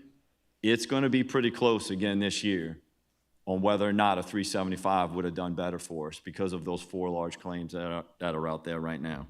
But here we go, 192,000. If we would have been 300 over the last 3 years, 321 and 246, that's what it would have cost us after doing a look back. Okay. I just appreciate this data, especially the board, basically wanted a more detailed report relative to how is it actually impacting the overall health of the plan. So very much appreciated for you all. I know it took a lot of work to get it through, but these are the type of reports I feel that informs the board to make the appropriate decision. Market on it. We talked about some of the medical factors on it. We talked about some of the medical factors that are out there that we're facing. We have almost $3 million in pending claims right now that are in the wing that are likely going to hit the books. So United Healthcare is looking at that. When you look at the market overall, the stop-loss market is seeing 49% of employers that have stop-loss see over $1 million claim hit the books. We're experiencing that. So with the stop-loss, that's a portion of our budget, about a quarter, a little less than a quarter of our budget. On our stop-loss, we're getting a 28% increase. And on the aggregate stop-loss, which is kind of our umbrella of protection, it's a 45% increase. That premium is $75,000 going to approximately $109,000. So that difference is the 45%. When we were fully insured, we got a rate increase on the entire premium that we incurred. The rate increase that comes from the carrier at this point is really on our stop-loss in that smaller portion. We also have a 3-year rate guarantee or our admin costs, so we're getting a slight bump, but I think it's $39 PEPM on our admin is what it's going to, but that's in a rate guarantee, and we're on coming into our 3rd leg of a rate guarantee on our admin costs.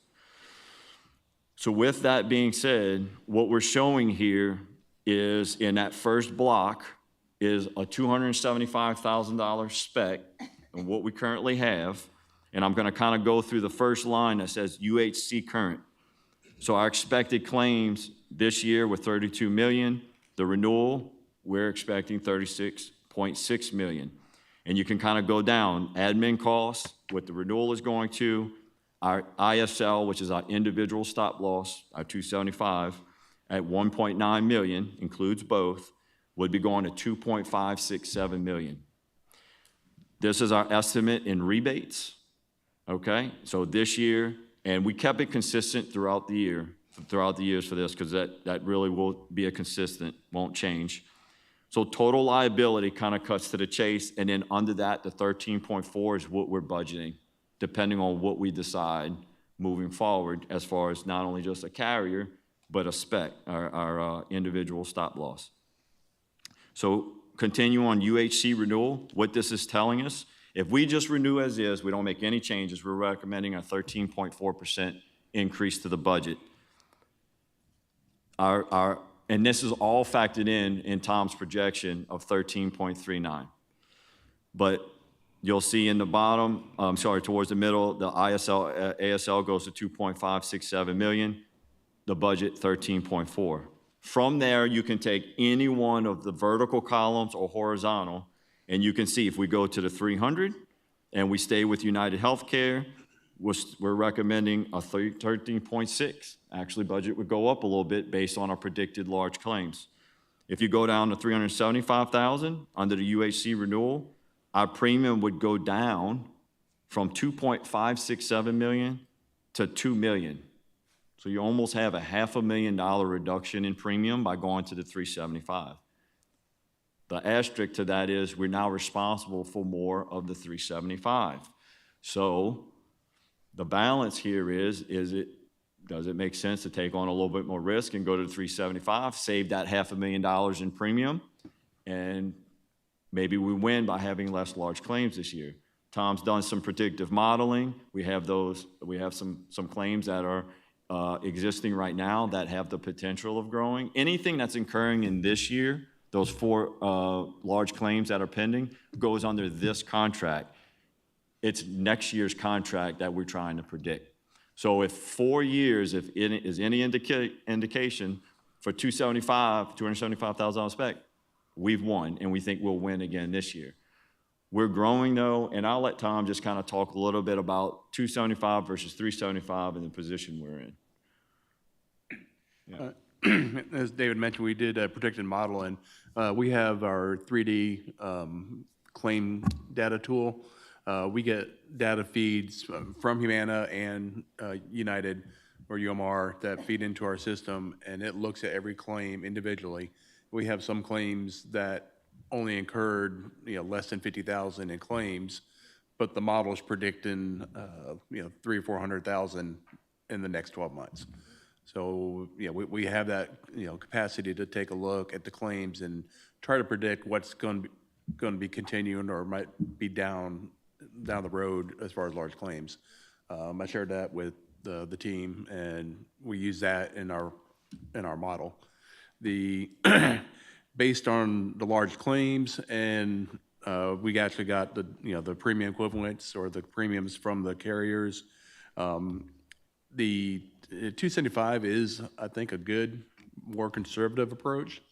If you wanted to take a little bit of a risk, or actuarial tables really predict or show the 375 stop loss. So it's more, how much risk you want. So I would say, I'm kind of like looking at your claims right now. The 275 is probably the best option based on your claims, but our actual tables, if you wanted to take a little bit of a risk, the 375 would be the recommended.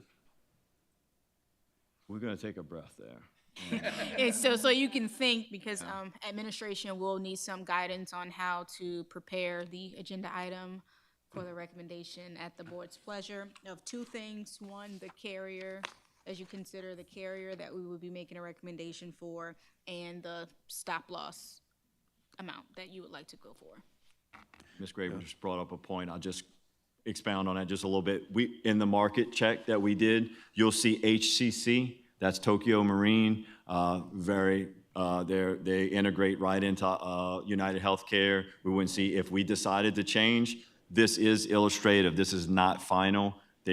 Stop loss carriers, they want another month of data. They're telling us they want another month of data.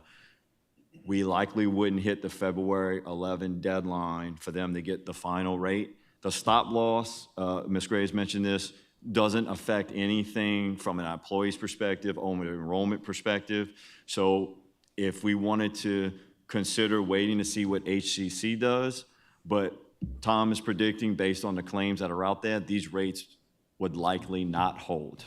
So we likely might see an increase in these competitive rates. Because look, if you just go down to 375, they're at 1.6 million for their premium for the stop loss in the aggregate. Our renewal's at 2.5, so you're talking about almost 800,000 in savings in premium if HCC came back and said, these rates are firm. So that's pretty significant if they came back, but based on the pending claims that are out there, it's likely these rates will go up. So to explain Mr. Babin's point, because it doesn't affect open enrollment, we have that special board meeting because of open enrollment timing. What he's suggesting is, if we hold the stop loss decision and not present it at the February 11th special board meeting and wait until the end of February to bring it to that meeting, or possibly the March meeting, because the stop loss doesn't have any effect on our movements for open enrollment and plan design. So we would just need some direction from the board on what you would like to do. I have a question. How much would the premium increase? Do you have any idea how much the premium would increase if you lowered the stop loss? Not honest, and we could do that calculation, and I'll let Tom kind of speak to that, but if you lower the spec, then you would have a lot more claims hit that spec, so your premium would likely go up to where it would imbalance, but I'm gonna let... Yeah, because I would like to see a diagram of what percentage of the claims are in different ranges, say $50,000 or less, 50 to 100, 100 to 150. and so on. Talk about like the average employee size and spec. That might Yeah, be and we do helpful. have large claims per year back in that we looked at earlier, at half the stop loss level. So you can see, we have What page is that on, Tom? 6. Yeah, page 6. To what, Ellis? From 275 to what? No, I just would like to see what would happen if you started low. Let's say from, where were we at, 275 to 250? Or I think, let 225? me make sure if this would answer your question. In our previous slide that we had up here that had the premiums that are going to the employees, because that's what Mr. Alexander is referring to, what the employee cost would look like, correct? Could that ever change if this stop loss No, changed? not so much I think the I don't know if I'm stop-loss talking about the employee, I'm talking about the total cost that Okay. the district pays. Okay. You're talking about our entire That's for budget, the rate. Mr. Alexander? Let me. Are you referring to the projection of the wait, $36 million Let me budget? get to the page I'm on. Premium for the stop loss. Yeah, the stop loss premium As you get a lower stop loss, of course, your premium's going to increase. will go up. And as you can look at let's see, on here, we got the different premium amounts going up. And it really doesn't affect the overall cost. As you lower your stop loss, you're paying much more in premiums, less in claims, plus the risk. So, part of being self-funded is you assume part of that risk. If you lower your stop loss, say 100,000, you're paying a lot of premium. But you don't tell me, you have the number, Page 6, on page Yeah, 6 yeah, at the well, top. we They put- break it down into the claims underneath 275, between 206, 270, the percentage of claims. I think that's what you were asking. Great point. Yeah, So, yeah, okay, I if see. you, let's just say you set a $150,000 spec, you went from 275 from 150, you'd have 11 claims that hit that spec, and that stop loss carrier, looking at our history, and Tom would tell you, would likely raise our premium. I mean, and your premium's known, right? You once we paying give that. them a number, they're gonna come back with a, And we can definitely, gonna we make can it work quote for them. that, just to see what it would be for. Yeah, but you're paying the premium, you're paying the additional risk, and you're paying additional admin because they're processing a lot more claims. So, the lower, if you get too low of a stop loss, the economies of scale kind of kicks in, and so you're paying a lot more just for the administration of it, and you're paying a lot more. They're assuming a lot more risk, so they're going to charge that on top of the normal premium. So you pay your premium what you think it is, you adjust for a little bit for risk, and then you got your admin fee in there. So when you go up to a higher stop loss, they're not paying for that risk. You're assuming that risk, so. Mr. Alexander, would it, if I'm following you now, this page right here, this is page, there are no numbers on it. If you can look at Oh, what, sorry, it's behind the, you would like to see a column where all these are proposed increases, you would like to see maybe a column where at 250, somewhere along that, just so you've got some comparison? you on this page? Yes. So you would like to see something that would move, where we're at 275 current, you would like to see what it would have looked like at 250 possibly? It's got a thing on this one, I'm sorry. That would, Hello, Scott, I'm sorry, I was trying to find. Yeah, no, that's fine. You are asking, this particular page shows increases, what it would have looked like. You're saying you would like to see historically what it would have looked like if instead of 275, we were at 250? Yes. Okay. Yes. And is 250 the number that you're comfortable seeing to give you some guidance? Yes. But So can we get since that? We have the claimants over the stop loss. If we lower the stop loss, well, when you're showing me the claimants over stop loss, what's the number of claims under the stop loss? everything. What is the number? How many claims are they? 250? Total claims? 500? It depends on how low you want to go as far as large claims. I mean, if you want to go Let's just to, say at the 275, how many claimants under the stop loss? Between the 275 and the 250? No, for 275 and for 250. Yeah, for 270, for 275 and 300. Yeah, but Because, yeah, that's the number. No, this is a dollar number. I need to know numbers. Like you said, like, let's just take on our stop loss analysis, you see the number 6, so number of claimants over the stop loss is 6. Anything under that How many is are the that? thousands of claims that fall underneath that. So you would have to have a baseline to say, okay, anything above this number, then we can put a finite on the number of claims.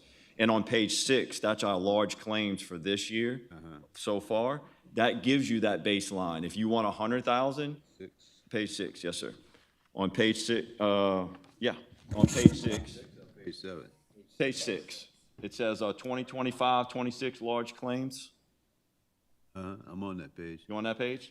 Look at, these are all claims greater than 137,000. So Oh, okay. going down to That's the number 14, you know at minimum, you've got 14 that are above 138,000.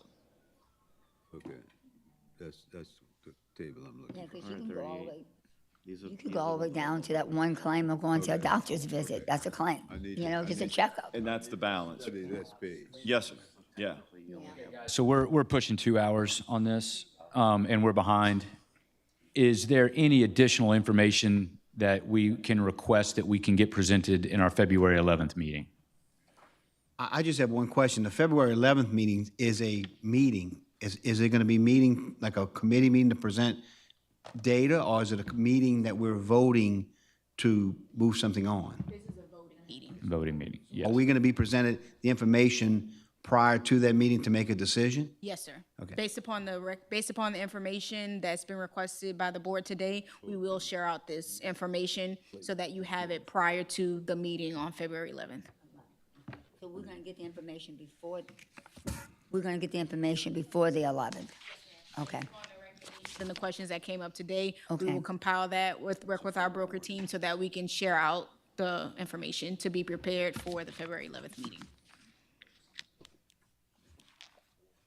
Okay, are there any other questions regarding this data? Does everyone feel comfortable enough?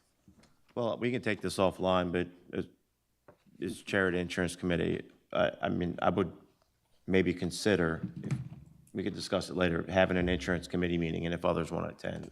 That's your I call. think- I'm asking That's you. what I think it would be beneficial if we voting on February 11th, that prior to that February 11th meeting, we have a committee meeting to discuss any changes that's going to be made. I'll defer Therefore, to we're chair, going to but- the meeting knowing how to vote. Have a meeting on. Agree to on that. that Monday, the 10th. Yep.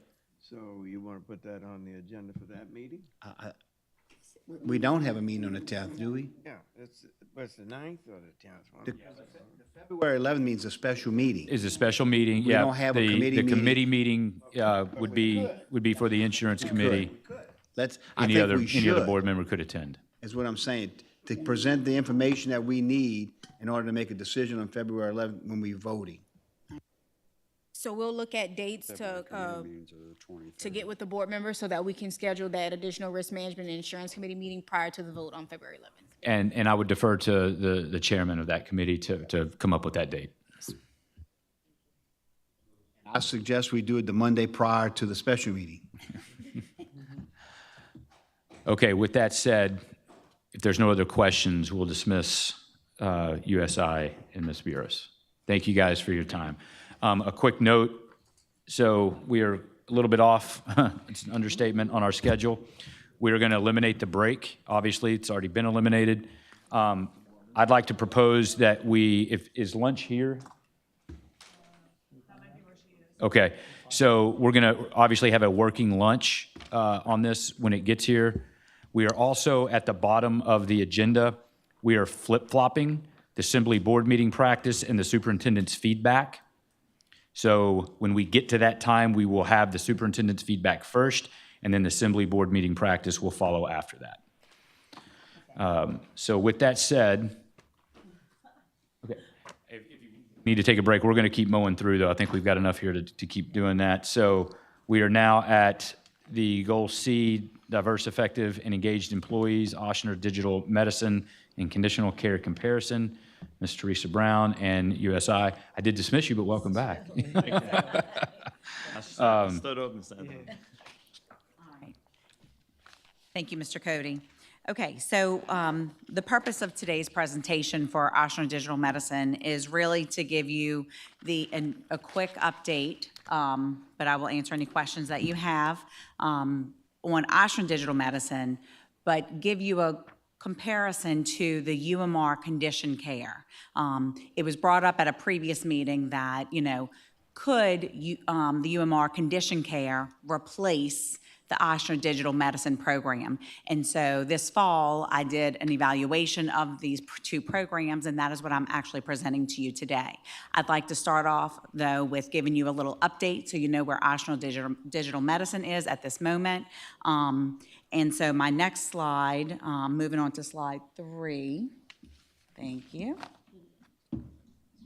Just as a friendly reminder, the Ashland Digital Medicine outcomes are in our long-range strategic action plan. We track that, we share that information with you, it's the board's plan. So I just wanted to remind y'all kind of where we are with blood pressure and diabetes, tracking the A1C. And we are trending very well in those areas, meaning our employees are doing well managing their two conditions. Okay, so you'll see with Ashland Digital Medicine, just to quickly go through this program, there are 220, this is Q4 updates, there are 220 employees that are on this program currently right now, 173 in hypertension, 47 with type 2 diabetes. They are in the process of onboarding 18. We have a 4% enrollment increase from Q3, and we have a 1.24% of discharge rate. So employees are discharged either for non-compliance or they discharge themselves because they feel like they're self-managing and they're able to do that. So you will see some ebbs and flows in the data because they have people coming off the plan that were controlled and maybe people coming on the plan that are not controlled. So you'll see that in the different data pieces there. This next slide that we have is the Ashland Digital Medicine 2025 demographic update. I don't know that y'all have ever seen this slide before, but I thought it was good information to share as part of this update, just so you can look at it from, how many percentage of participants do we have that are female versus male, and their distribution age, race, average length of enrollment. So when we were looking at these programs, when I do get to the comparison of UMR condition care, when you look at it, how long are our employees staying on the program, right? How long does it take them to discharge? So they're on the program for an average of 2.5 years, just so you all know that, and I thought that was good information for us to have. So when we're looking at the next slide, which is the hypertension outcomes, that was presented, we are currently at around 77%. I do look at the 730 days, how long they've actually been on that plan. So we're looking at that. If you look at the next light blue column, that is their national data point that they measure us against, and so we are trending above that. Same thing for diabetes. We are at 94%. And the national trend is at 66%. So our employees are engaged in the program. They are managing their disease states, which is great, their conditions, which is what we want because that does help. There's a wellness benefit for them, but it does help all the things. The presentation that they just did, when our employees are managed and their conditions are under control, then that does have a positive impact on their health, but also our bottom line of the program. Does the data you have here, are the retirees included in the data? Or is this just active employees' data? I believe it's just active employees, but I believe it's just active. Retirees aren't eligible for the okay. Yes, they are. program, I'm pretty sure. Yes, they are. For our digital medicine? Yeah, they are. I'm in it, so. Okay. Well, I'm in thank it you, and Mr. number of Smith. other For people. clarifying, appreciate that. I think it's only the people in the general, only the people in the main medical plan. If you're in the Medicare Advantage, you're not. But if you're like there's a retirees who are 100 years old, they're still in our main plan because they never paid into Medicare. So they're in that, I don't know, y'all got names for it, I don't know what you call it, the main plan. But the data the reason I'm asking the question is because there are drivers of cost related to the retirees and that are separate from the drivers of cost for the active employees. And if the data is all lumped together, then it doesn't give us an accurate picture of what we, how we handle both of these.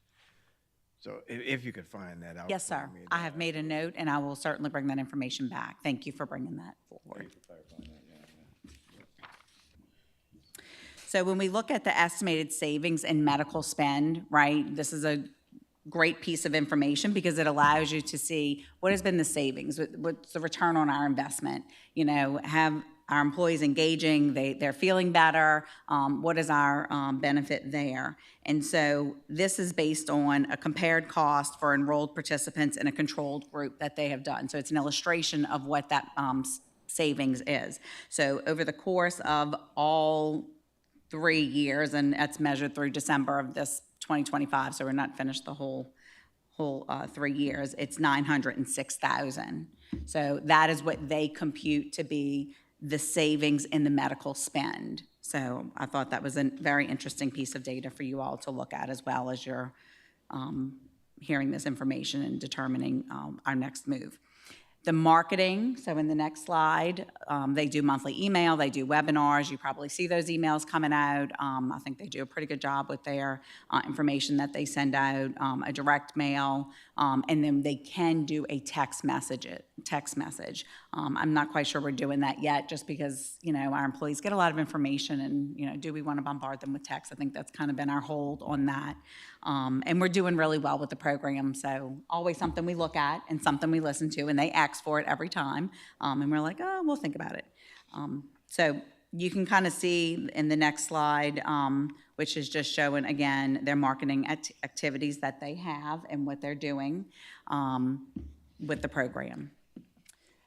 So in the next, any questions? I know I went through that quickly, just trying to be efficient with our time. Any questions? Excuse me, when you talk about the email marketing, I guess you're referring to the emails, the July, August emails, September average open rates. All right, so and I'm sure Mr. Cody is well aware of this, those numbers are astronomical in open rates. Just 72%. I'll take that. Okay, well, thank you for that feedback. Yes, but just keep in mind that the idea behind this is to get to the recommendation. Yeah, yeah. Okay, so now I'm going to move into, just so you can see the comparison between the UMR condition care and the Ochsner digital medicine. So with condition care, it is a broad condition coverage. They do have more conditions that they cover. It is open to all participants. So it's a voluntary enrollment. They have very similar outreach via letters, calls, and emails. Whereas Ochsner Digital Medicine tracks the outcome data and provides that to us, as much so in our long-range strategic action plan, the UMR condition care is a self-assessment to see if they're closing the gap there or seeing if the outcomes are improving. So that is a very distinct difference between those two models and how they evaluate the program effectiveness or the outcomes of the employee. Ochsner Digital Medicine is targeted. It's on hypertension, diabetes. They do offer a weight management program. We're not here to talk about that today, but just so y'all know, there's 3 options there. We participate in 2. Eligibility is based on clinical risk. They have continuous monitoring and coaching. So the engagement is very targeted and direct. They're outcome-driven based on disease management. So that is there. So to me, these 2 programs are very, very different, and what they are probably, their goal is probably similar, but it's just their program is just designed very differently. So you'll see on the next slide, these are the conditions that are covered, which we've already kind of stated, at least the ones for Ochsner. But UMR covers diabetes, hypertension, depression, asthma, cancer, coronary artery disease, and gastrointestinal conditions. So they do have a lot of conditions that they'll cover there. And again, Ochsner Digital Medicine is very targeted. So when you look at program cost comparison, the way that that Mr. Babin explained it to me for UMR Condition Care, it is part of our administrative fee. If you have some questions, I'm sure he can speak to that per member. So condition care services are included under the administrative fee. The cost supports outreach and member self-assessment of care gaps. No direct linkage to measurable clinical outcomes, or they do have a projected return on investment, but it's not as direct and based on outcomes as it is for Ochsner Digital Medicine. As I've already presented to you, Ochsner Digital Medicine is $55 per member per month and $75 if they have 2 conditions. The cost is directly tied to continuous monitoring, clinical coaching, measurable disease management, and a return on investment linked to those outcomes. Participation and engagement. So UMR Condition Care is active now. We have had UMR Condition Care. Even though they've had UMR Condition Care, and this was another point for me, there's only 16 total members. So our members are receiving the communication, they're having the outreach, but there really is low participation and engagement in this program. They've had 455 member touches, and provider touches is 14, and that's direct contact from a provider to one of the members. So participation remains low despite the open access for our employees. For Ochsner Digital Medicine, we know we have 220 members, 173 in hypertension, 47 in type 2 diabetes. It is high sustained engagement. And this is, again, just the outcome data that we have currently at 80% for 730 days and 70%, 94% for diabetes. So I know you've already seen that, but that has demonstrated a sustained clinical improvement for our employees that are engaged in this program. And then for diabetes, it is long-term disease controlled management, which is, someone that has diabetes, that's what they're looking for. They want to have that under control as much as possible. So with UMR Condition Care for the data and return on investment visibility, tracks outreach volume, limited insight into disease control, cost savings, and return on investment tied to outcomes. That is limited insight there. For Ochsner Digital Medicine, it tracks controlled versus uncontrolled, drop-off rates, longitudinal outcomes, and return on investment tied directly to disease improvement. So my key takeaways in doing this exercise in order to do our due diligence to evaluate programs, certainly to see if we could consolidate into the UMR Condition Care or make a recommendation to remain with and renew the Ochsner Digital Medicine. The key takeaways were broad access does not guarantee engagement in these programs. Targeted programs drive participation and results as evidenced by the last 3 years of data. Measurable outcomes strengthen that accountability. Ochsner Digital Medicine does demonstrate a clearer value and impact based on the data that we've reviewed. And Ochsner Digital Medicine has access. That is one of the key pieces of information that Ms. Gray pointed out to me most recently. Ochsner Digital Medicine has access to Epic, the system Epic. And so they're able to respond very quickly to information. UMR relies on claims data. So there's probably a lag in when they receive it and how they are able to engage with our employees. I don't know how you affect change there. I'd have to follow up and get some more information there, but I did think that that was a very important piece to share with the board. So in conclusion, while UMR Condition Care does have broad coverage and many conditions that employees can engage in, their engagement is low. It's at 16, and that's over a 12-month period. I do believe that Ochsner Digital Medicine, with their targeted enrollment and intensive engagement, has resulted in positive outcomes for our employees and possibly support that they need with management of their disease states that probably does result in benefits to our bottom line for the district, as well as the employee being well and hopefully coming to work more often and doing all the things that we need them to do in a well state. So my recommendation is to renew the Ochsner Digital Medicine effective May 1st, but we have time to review that.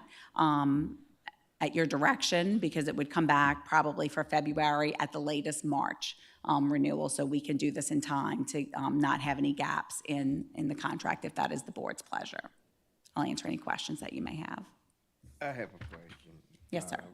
A couple of recommendations that I would have regarding the program would be, one, okay, there's some costs associated with, and direct costs to the participants.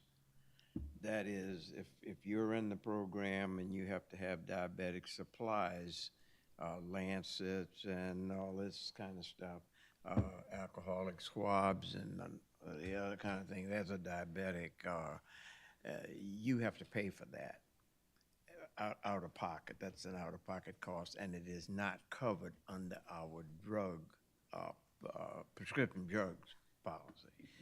Secondly, you could get those things free, those supplies free from Humana if we were using the Humana mail order program.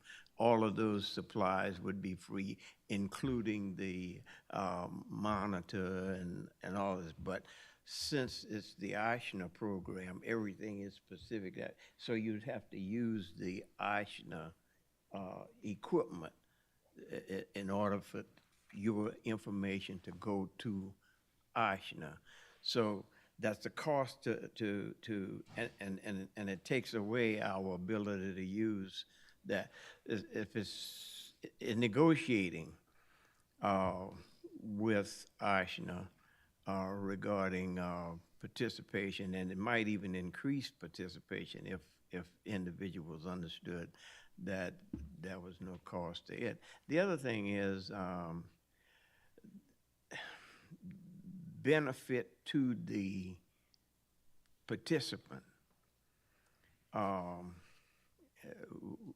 think we've got there's a benefit to the district in terms of our ability to use the data in making decisions about, our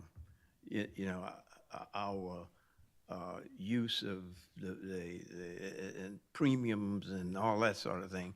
But for the employee himself, how does he benefit from participation?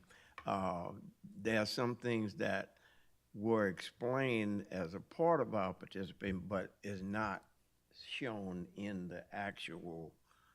For example, if you're in the digital medicine program, and let's say you're a diabetic and you have you constantly registering. So, I was looking at the day, but you go to your primary care doctor and the data is not in the computer system, so that your doctor cannot monitor that, so that he could say, hey, look, Johnny's A1C is going to. So you don't get to your primary care doctor until 4 months later, 4 to 6 months later. So he does not have that, and when you go then, it's because he's got to order blood work for you. So he ordered the blood work 4 months later. So there's got to be some more benefits to the user of the program that right now, the only thing that really is happening is collecting a lot of data. And I know for the blood pressure, I know for myself and family members, is that you do, when you go into the doctor, I know when I go to my primary care, she pulls that up, and she can see that with the blood pressure. I don't know what's happening with the diabetes side. And I don't know, it's because I have an Eichner doctor, I don't know if that all works hand in hand. But it's not in the Eichner portal. So what I'm hearing is we'd like to push for some additional negotiations possibly on that. Yes, sir. Yeah, I have a comment too. Will you finish? No. And what I was saying, Mr. Cody, is that I do see the benefit of the Eichner digital medicine blood pressure thing, and I do like what it does. I'm like Mr. Smith, I do think we need to advertise it more and get it out to the doctors as well, so more people will know this is available and to have it related to when they go to their doctors. You know, they gotta make sure they're communicating that. That's what I wanted to add, Mr. Cody. Thank you. I apologize, Ms. Weber, No, for no stepping on. problem. Mr. Cody and members of the board, the point I want to make is I'm not opposed to the recommendation, but the feedback I've heard from doctors, and these are Ashna doctors, is that the I'm on a digital medicine for the blood pressure, and that the readings are not reliable. Yes. And I've made this comment before, the readings are not reliable. And the doctors I have seen, they have recommended to me, and I've done this, is I've got a separate blood pressure monitor, Omron, which is, one of the better ones. And I compare the readings, and there's a big variance between the Ochsner Digital Medicine and the Omron monitor. So I'm not opposed to recommendation, but I think we need to address that. And maybe that's conversation for another day where we can have the Ochsner folks, address that. Yep, these are great points, and I appreciate this feedback because I have not heard this feedback. So this is good information for us to have when we're evaluating this. I will give all this information back to Julie Ruffner, who is our representative for Ashland Digital Medicine that we work with one-on-one, and we will have some responses back to the board before this renewal comes. Yeah, I mean, again, if we're going to continue, I think we need to have confidence Yes, sir. It's accurate. Thank you so much for that feedback. Go ahead. I'll just make one quick point. So I agree. So the Ostrom program is, I think, a little bit more personable. The nurse stays in touch with you continuously. As long as you qualify and enroll in the program, you can continuously stay on it. So that's a great touch point. We will continue to have the ongoing condition care program through United Healthcare. And we do have some employees that participate in that program, and you get the continuing glucose monitor through ongoing condition care. But to Ms. Brown's point, the only time you get reach out from ongoing condition care if your metrics are out of line. Right. So if they out of line, they say, hey, Dave, you out of line. Do you want to hook up with a nurse and get the glucose monitor? But once you get in check, you back on your own. The Ochsner Digital Medicine Program stays with you and make sure you're continuing to do that. And I think we need to find a balance of, hey, what's not working, what's working, and try and figure out if we can make that But happen. also, David, being on the Ochsner program eliminates the employee's ability to utilize more advanced methods of monitoring. For example, if you're in the digital medicine program, you can't use the monitor that you put into your skin, and you can look at that anytime you want to. Is that the continuing glucose monitor? Yeah, you can't use that. So you're using not information, but technology that is really I see what you're saying. outdated Yeah. technology. Mr. Smith. And Epic is great when you're in the Ochsner system. I do what's called intermittent fasting, where you, They've replaced it.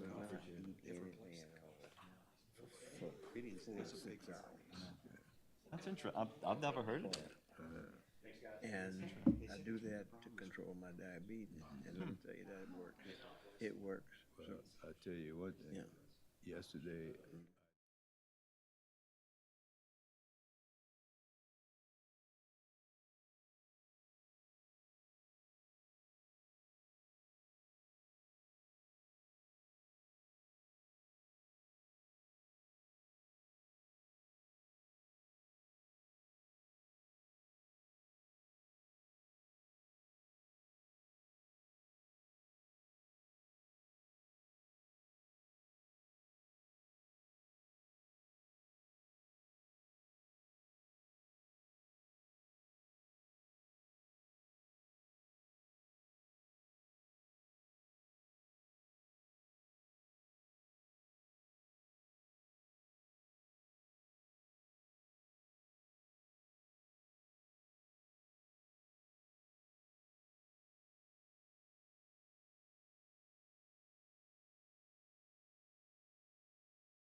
So we actually, due to the weather conditions, I know Dr. Peace was going to, Karen Peace was going to drive in from the northern part of the state.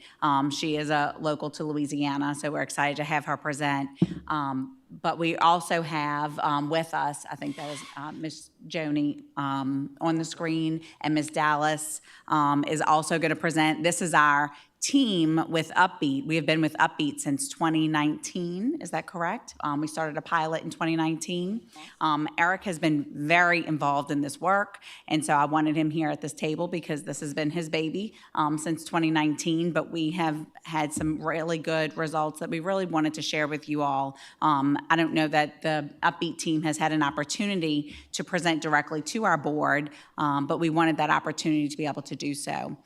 So with that, I'm going to turn it over to them. We are going to allow them to present this data for us, but we are happy to answer any questions that you have. To our Upbeat team, I know we're trying to move in a very efficient manner due to the fact that we are behind schedule, but I appreciate your patience today in working with us to be patient while we got to this agenda item. And with that, further ado, I will turn it over. And thank you all for being here via virtual today.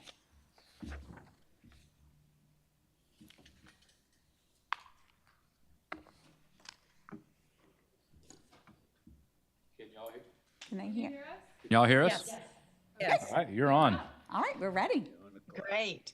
Thank you all for letting us join virtually today. I apologize that the weather did not cooperate with my trip to get down there. I was looking forward to being there with you in person, but it's that obviously would not work out. And I hope the weather doesn't make it all the way down there. But I just saw Baton Rouge is going virtual on Monday, so it may be making its way to you. My name is Karen Peace. I am retired from Caddo Parish Public Schools, where I served in a number of different roles, from principal to a district leader. And I retired from Caddo several years ago when I was working in human resources. And we had been a client of Upbeat and used it as a focus as part of our strategic plan, focusing on retention of teachers. As you know, that's a challenge sometimes. And we wanted to invest in looking at ways we could hear the voices of our employees so that we could hopefully spend money on the front end, hiring them and saving that money on the back end, not losing them and having to retrain new people. So it worked out to be a great process for us. And when I decided to retire, I wanted to keep my hand in a work that I felt passionate about. So I decided to join Upbeat and continue working as a coach with schools across Louisiana. So I have the opportunity to do that in a number of different districts here in Louisiana. And my partner, Joni, I'll let her introduce herself because she is the coach for St. Charles. All right. Thank you for having us.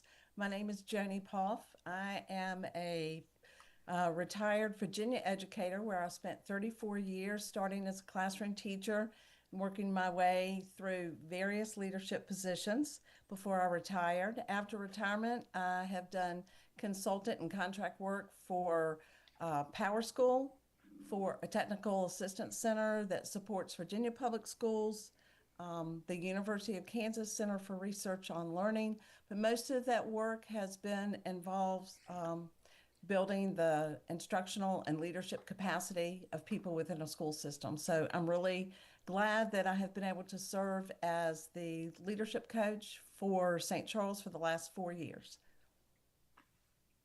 Great.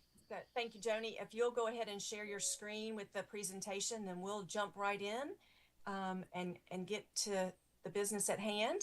While she's pulling that up, I'll mention that the presentation that we're sharing with you as board members today is somewhat similar to the presentation that we often still share with district personnel to kind of give them overview of what we do here at Upbeat and then also how we support them through the process. So we'll take a look first at our agenda for today. There are a few things we want to highlight, which are the areas of focus for the district tied back to your strategic plan, the participation, view their data, come up with action plans, and the research tells us that we will have increased staff satisfaction and retention based on our actions responding to the survey responses.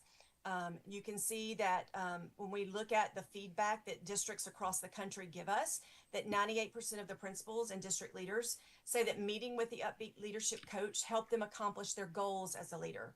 I know Joni and I both work very hard with districts to help them tie the work that they're doing with the responses from surveys to the work that they're already doing in their buildings day to day, trying to improve not only the climate and culture of a building, but also the academic performance of students. So you can see one example of a district that started out early on with Upbeat is the Austin ISD, which started as a pilot program in their Title I schools and then expanded to their entire district because of the results that they were seeing in that pilot program. And these are similar results that we're seeing across the country. We have just about every state represented, I believe, with schools and school districts that are using the Upbeat process. That actual Upbeat process is one big cycle. We administer that survey and it is an anonymous survey for teachers to give their feedback on a number of different categories that gives their perceptions around those categories. And all of those categories are selected based on that research that shows us what impact they have on teacher retention. Once that window for the survey closes, we as Upbeat team members look at the reports, analyze all of the data that came in, and begin to open the dialogue with district leaders to share what we see as areas of strength and areas that are opportunities for growth. Once we've met and shared that with the district leadership, we then move to supporting that one-on-one coaching with the building level administration. We take them through a process of analyzing the data and looking to see what areas of strength they have to build on and what areas there are for opportunities of growth. And based on that conversation, we help them develop an action plan, usually around 1 or 2 categories that they believe they can make an impact before the survey is administered the following semester. And then that cycle repeats. So basically, once each semester, employees are taking that survey, and we're going through this cycle of analyzing the data, having conversation, building action plans, putting those action plans into place, and then repeating the survey process. And we've seen a lot of impact through that cycle of improvement. And Joni's going to talk to you about what that looks like in St. Charles. So I'll turn it over to you, Joni. Right, so the first thing that we start out doing is looking at the district goals and how Upbeat ties to the district goals. And as you can see here, the goals identified for St. Charles came from 4 areas in your strategic plan that was developed in 2023. First, there was the goal of having a 90% participation rate for the employee engagement survey, and that has been met. To increase the retention rate of teachers to 93%, that has been met. To increase the retention rate of teachers of color to 93%, which has also been met. And finally, to increase the retention rate of classified employees to 90%. So all those have been met. And as I said, they flow directly from your strategic plan that was developed in 2023. Now, obviously, participation rate is really important to having an accurate picture of the culture of the school. Participation rates run relatively high in St. Charles Parish. When we look at the 3 different groups that are surveyed, teachers have a 91% participation rate. This was in the 2025 fall data. Non-instructional staff, 87% participation rate. And the department, those who are at the district level or not attached to a specific school, is a 73% participation rate.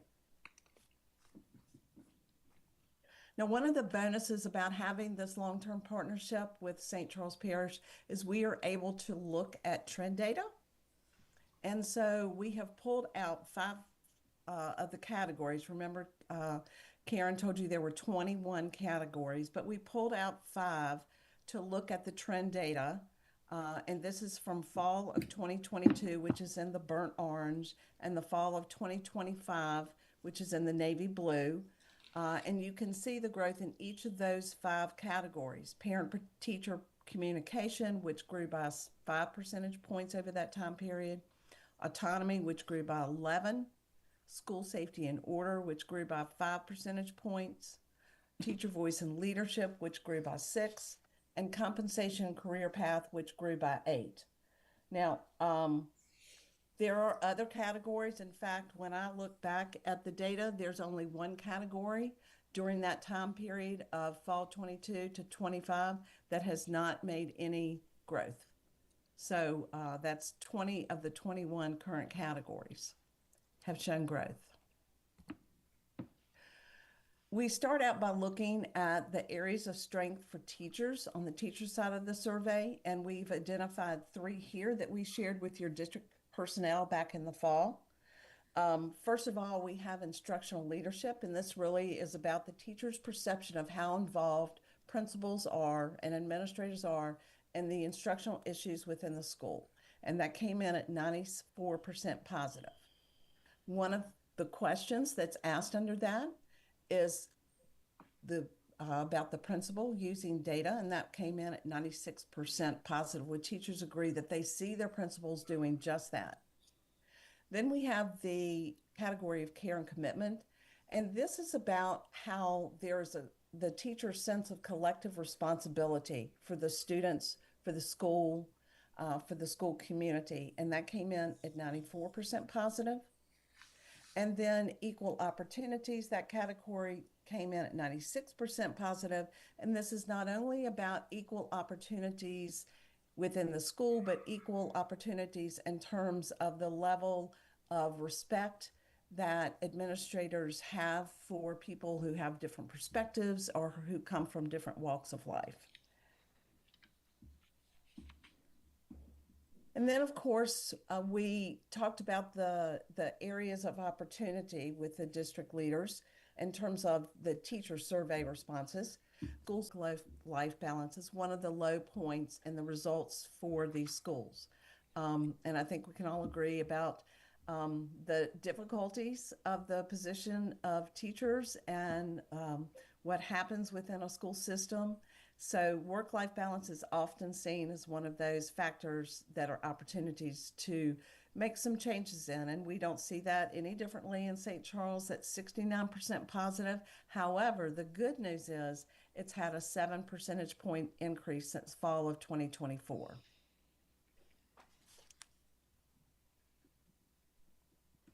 Now, one of the things that is yielded in the data results is something called an engagement score. And the engagement score is simply an aggregate score, and it's based on all 21 categories. It's not a percentage. And here we show you just a sampling of your schools. In fact, what we did is we just looked at the engagement scores that had either grown by 2 points or decreased by 2 or more points. And this is, like I said, derived from the results of all the categories for a particular site. And I will tell you, in the Upbeat Global Cluster, which is about 49,000 teachers now, your district is above that average for that global cluster in terms of engagement scores.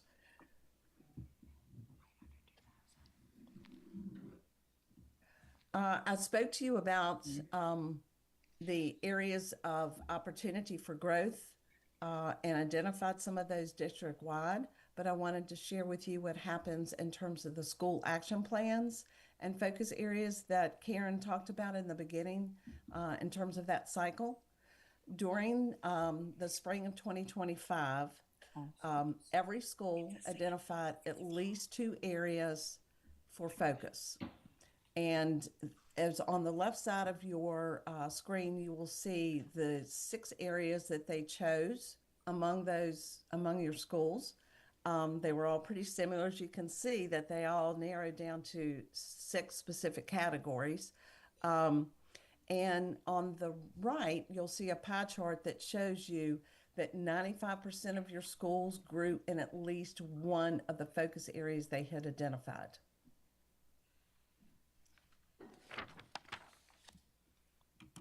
I wanted to give you some specific schools just so we could illustrate to you how this happens. It's St. Rose Elementary. The category that was chosen to be an area of focus was school safety and order. And the coach, the principal and I, we discussed about the discipline process in the school. And we talked about it in terms of starting from the classroom and going to the administrator's office. So we talked about strategies to look at all those different parts of the discipline process, to look for data points where there could be evidence that they were being implemented with fidelity. And then we talked about ways that teachers could reflect on their own behavior management skills within their classroom so that they could identify areas of need the teachers had so they could in turn use that for professional development topics. And as you can see, based on those actions, compared against the spring 2025 when we developed those action plans, in the fall, each of the questions or the two key questions and within that category, rule enforcement by teachers and discipline practices being fair, grew quite significantly, with the category overall having an 18 percentage point gain. And then at Albert Cammon Middle, we focused on parent-teacher communication. That was one that was selected by the principal. In this discussion, we talked about whether teachers had a similar understanding about what parent involvement was, what were actions and behaviors that signified a strong parent-teacher involvement in the school. And so we talked about ways that they could build a common understanding of a parent-teacher partnership and what that would look like. And as you can see here, there was a 12 percentage point gain overall in that category, with similar gains under each question within that category. And then as our final example, I turned to Destrehan High School, where we looked at evaluation as a target area. And the principal and I, we talked about, there's different administrators doing evaluations and how consistent was that feedback. One of the things that the principal was particularly interested in was that the feedback that teachers received was helpful. So they wanted to we talked about looking at the quality of the feedback to make sure it was consistent from administrator to administrator. And again, this is an example of growth there, 8 percentage points, with having similar growth in all three questions within that category. Now let's turn to look at what happened with classified staff. We have two groups. We have the school-based, and then we have the department. The school-based are those people assigned to schools, working within those schools, the department being those people that are at your district level. So on the school-based side, the areas of strength that we saw from the fall 2025 data were self-efficacy, where they felt that they were successful and they had the skills to be successful as an employee. And then care and commitment, again, that collective responsibility to the school came in at 92% positive. And then on the department side, in a similar fashion, department also noted that their self-efficacy, their feeling successful as an employee, was at 92% positive, and their satisfaction and purpose, that they felt they had a purpose in the work they did every day, was at 94% positive. And the areas of opportunity that we identified for classified staff on the school-based side was collaboration, and that is typically an area that's a little bit more difficult with school-based staff, just because the way their assignments and roles happen within the school. There are not as strong opportunities for collaboration as there are among teachers. And then compensation and career path came in at 76% positive.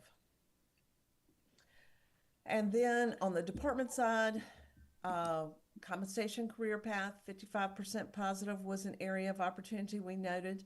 And this goes back to specifically one of the concerns that was expressed in those survey results was about the opportunity to advance in their career through expanded roles. And then finally, on that department side was appreciation, which was 79% positive. I'm just going to pause and ask if you have any questions about any of this data that I've shared with you at this point. Not at this time. We're good to go, Joni. Okay. Okay. All right, now I just want to circle back to when we talked in the beginning about those goals for retention that were part of your strategic plan, and I wanted to focus in specifically on this one question that's in the survey. I can see myself teaching and working at my school department or department for at least the next year. That's a key question that kind of culminates at the bottom. St. Charles Parish is one that I consider a model. And the reason I believe it to be so effective in St. Charles Parish is because it has started from the top down. It's with the superintendent, your assistant superintendent for curriculum instruction, your executive directors of HR, elementary, secondary, every principal, even the teachers themselves who, as Karen told you, a lot of times we meet with entire leadership teams, so the teachers are involved. Everybody has used this data in a very meaningful way to address their goal of really making their school the best place to work and learn. And I think that because there's ownership from the top down, it has really amplified the success of Upbeat supporting your schools. Our next steps, well, currently your principals and supervisors are involved in those action plans. We are setting dates now for the spring survey, which will take place in March or April, I believe. And then we'll be having our next round of meetings with principals. And also the school leader survey, which will be taking place soon as well. And that involves principals and assistant principals responding to a leadership survey. Thank you, Are there Joni. any questions that Karen or I can answer for you? What category didn't grow? Because it wasn't on this slide you mentioned earlier. It was self-efficacy, which actually is a very high, is a high category. I think it's at 89% positive, and it dropped by 1 percentage point. So not even a statistically significant drop, but it was one, and it's the only one that did. Thank you. Were there any schools that actually, that came in lower? And, because I mean, here we're looking at the aggregate totals. I'm sorry, I couldn't. Were there any couldn't hear that question. schools that, or departments that came in lower? Because what we have here is the aggregate total. On their engagement scores, I just as a looked at whole, that, and yeah. I actually did look at that. 8 increased their engagement scores in the last year. There were multiple that stayed the same, and then there were, I think, 4 that decreased, but they were slight decreases, like 1 point decrease. There were no significant decreases. What's engagement score? The engagement score, I'm going to go back to that slide. This engagement score, it's an aggregate score that's based on a formula of the results from all 21 categories in the survey. So depending on how high correlation a category has to teacher retention, it carries more weight within the formula. So for example, the latest research tells us that belonging and well-being is one of the most powerful indicators of teacher retention, that it's an issue that's really important to teachers. And so that carries more weight in the formula than something like care and commitment or instructional leadership. So we take that formula and then create this engagement score that's a result of the performance in all 21 categories. Thank you. Where's the rest of that table? We have more campuses than that. So that's a great question. This is our fall, and so this is representative of any school building that has increased by 2 or decreased by 2.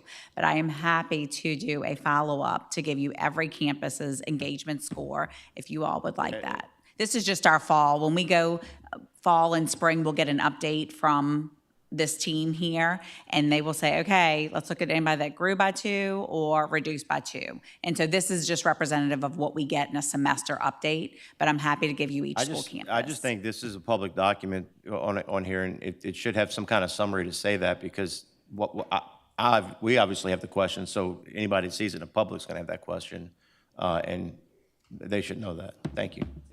Thank you. Yeah, Ms. Brown, if I could point out, I'd like to commend Ms. Brown, Mr. Trudon, and the Upbeat team as a supervisor in a department.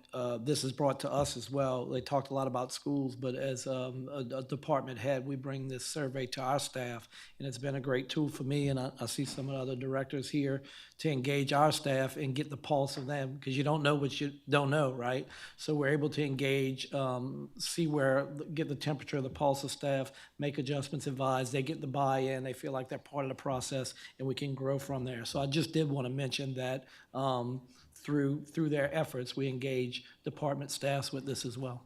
Yeah. Thank you. Thank you. Is this the one that when we were at board retreat in the summer where we requested to have some places for comments that they could make specific recommendations about specific areas that they were having issues? I also want to say offline, I want to discuss one of the numbers separately, just that I think it would incorporate other parts of information that isn't public that I want to ask you about. Absolutely. So- And to answer your first question, yes, that is correct. Mr. Trudon, can you speak to those 2 areas where we added some data? I think Mr. Cody actually had requested that at our board retreat. I'm reviewing it now. The questions do go out, like, I'm sorry, I don't have the open-ended questions in front of me, but essentially there are open-ended questions, one on a positive optics, one on what can improve optics, and those are also shared with those leaders, and so they can, again, use that for the planning for the following year. Yeah, because when they're very broad and you're talking about, is the landscaping good? That's not talking about is the maintenance of the building good? Like, do the toilets work? Do the, that kind of thing. When you narrow it down a little bit more, it doesn't just have what could they even be talking about? You want to be a little more as specific as you can so that, just like Mr. Rome mentioned, that data is actually being used to push the needle of the employee's experience in their buildings, not just educationally, but every aspect of it. And to your point, Ms. Boudreau, that has been a learning curve since we started this partnership. And I know in conversations with our principals, they are kind of framing those questions now in order to get more valuable feedback, because site-specific, because of those culture-specific. nature of the questions are so broad, to your point. Yeah. But they're kind of setting the stage ahead of time. And again, this makes the whole process even more engaging when the people in the school hear that their opinions matter. Yeah. They want to know what it's about. This is what it is as an action. I know we've all taken surveys before, and okay, there's nothing more dissatisfying when you take a survey and nothing's done with the nothing data. changes. Yeah. That's the purpose of this specifically. It gives them actionable feedback, and I think that's engaging in itself by just seeing that their opinions matter. And then also that it is then presented to the board so that the board knows Absolutely. the details of it and not just, surely you're good. Yeah, Everything's absolutely. fine. All right, thank you so much. Are there any other questions?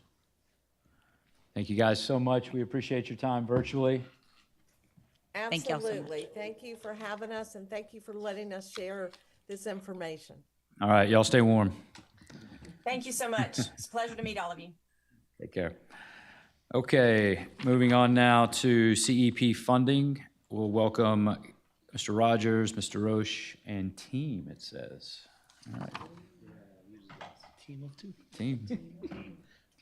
And this is, we have 30 minutes allotted for this. Good afternoon. There's two attachments in Assembly. One is a presentation at CEP funding, and the other is a one-page document, things of that nature. Our reimbursement formula that's developed by the federal government is the identified student population times a 1.6% multiplier, okay? That gives us the percentage of meals served that we are federally reimbursed for. So an overview of our program, like I said, we've been able to provide free breakfast and lunch for all of our students through the CEP, which our qualification rate was 94.43%, okay, which means the district was being reimbursed by the government 94.5% of our costs, which the district was responsible for the remainder 5.5%. As you recall, we came, or Ms. Brown came and made the recommendation to do the CEP program, but then we had IDA. We have reduced our low economic families quite a bit by not rebuilding after IDA and things of that nature. So we still qualified with that 94.5% regardless where we were. You were locked in. Once you qualified, you were locked in with that number. We have now reduced the percent in which we qualify to around 65%, okay, which does not qualify us for the CEP program, okay? During this time, families didn't have to complete applications. It lessened the burden, but our students still received free and reduced lunch. Free breakfast and lunch. So our next steps will be returning to traditional meal program where our families will be asked to pay for their breakfast and lunch. I want to call your attention, though, our students that are still economically at risk, they still will qualify for free and reduced lunch. So that's not going anywhere. It's just now going to encompass an application process and things of that nature. So we'll work with our child nutrition department. We've already started working with our IT department, public information about messaging, where the application's located, how can they be filled out, and so we're not missing anybody that may slip through the cracks. So we're going to make a real concerted effort to get information out there for families to make it easy to apply for the free and reduced lunch. So what does that look like for us? We put 3 options together, and the impact to families and the impact to the district. So the first column is the 3 different options. The second column is a model on what those options look like. And again, the cost of families and what type of impact for the district, and then the potential cost to the district. We base these numbers off of the final option, which is option C. Before we went C&P, our breakfast was $1.15 and our lunch was $2.35. I will tell you, to produce breakfast, it's $3.50 and lunch is $5.25, okay? So that's why we're coming with the other options. We are recommending option A, which is an increase by 50 cents from the before or the original cost of the breakfast and lunch, which would make breakfast $1.65 and lunch $2.85, with a potential cost of the district of $2 million, okay? Now, what does this look like for our families? So that means if you add the total cost of breakfast and lunch, if they eat breakfast and lunch every day in our schools, which we encourage them to do, we're looking at $796 for the family to pay for one kid. So you're looking at $88.50 a month for that family for one kid to eat breakfast and lunch, okay? So right now, we're here for any questions. Again, there's different options here to increase by 50 cents, increase by 25 cents, or stay with the original price of what it was before we were CEP. But we are recommending option A to increase our meals by 50 cents, excuse me. Mr. Rogers, can I ask, when does the decision need to be made by? I know this is just for informational purposes and consideration right now. Yeah, we will need to make this decision soon so we can be able to move forward, start getting our documents together. Before CEP, we were already online applications, so we want to make sure that we have a process with our new online information through the IT department with all our back to school information, making sure that we have a good campaign to get out there of what this is and what this looks like and where we're moving, since we do not qualify anymore for the federal program. So we're looking for direction pretty swiftly. I'm in favor of option A, and again, because to your point earlier, what's the proper terminology? High risk, or was the students that we're still not going to pay? Are economically disadvantaged. Thank you. Yes. And it's still pretty cheap for breakfast and lunch, you know, to have a hot breakfast or cold breakfast or hot lunch and I know like at the high school, you have other options. If you don't want, you can choose other things, you know, so I don't think it's I agree with Mr. Gregson that I do believe, you know, I'm in favor of option A.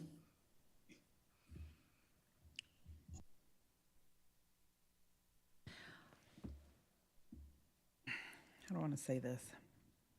My direction, I absolutely agree. We should do option A.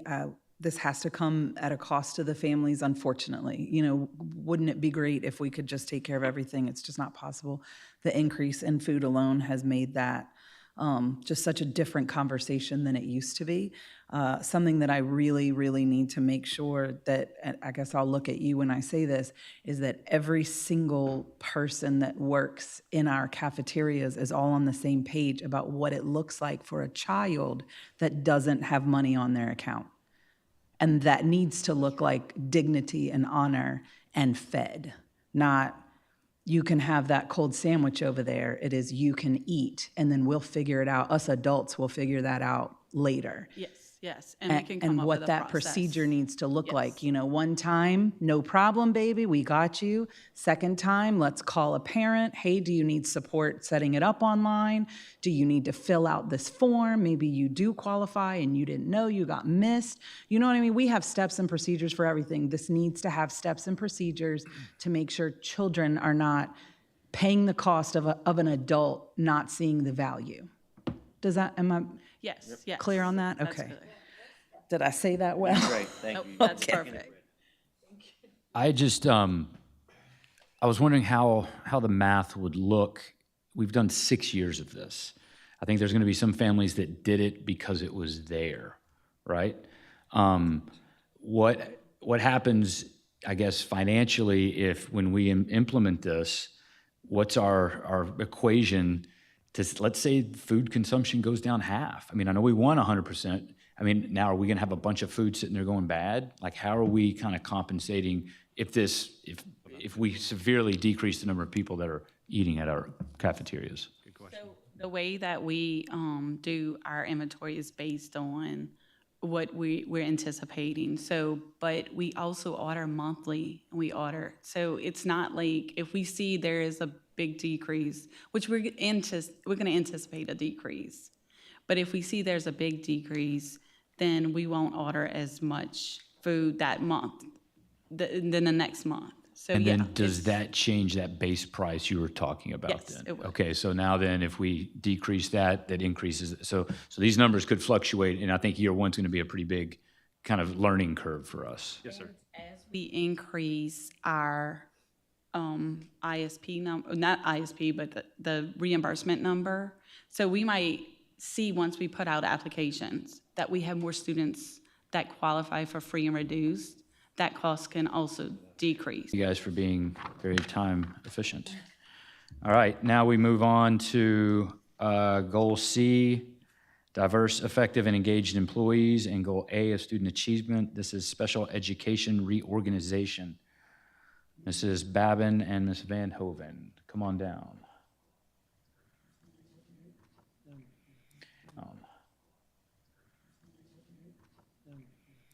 We've got, this is 45 minutes allotted for this. I think we should be able to, Ms. Van Hoven is on her way as well. Perfect.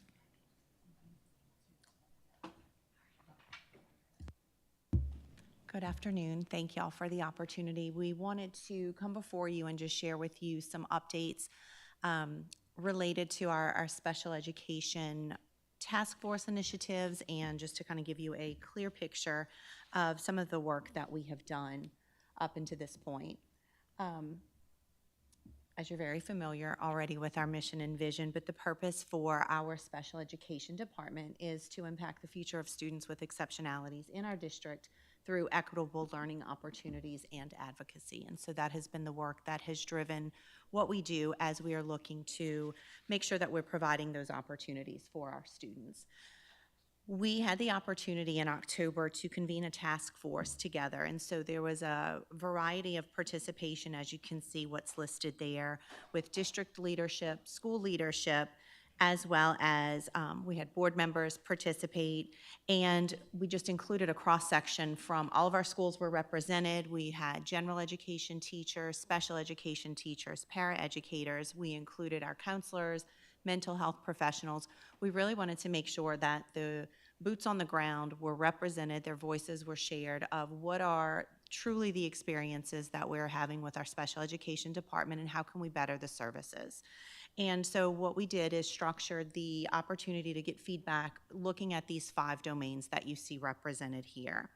And so we engaged in those through collaborative discussions, focusing on the key areas, recognizing the places where we wanted to celebrate our successes, but also being very honest about the challenges that we're experiencing and then soliciting recommendations from the task force.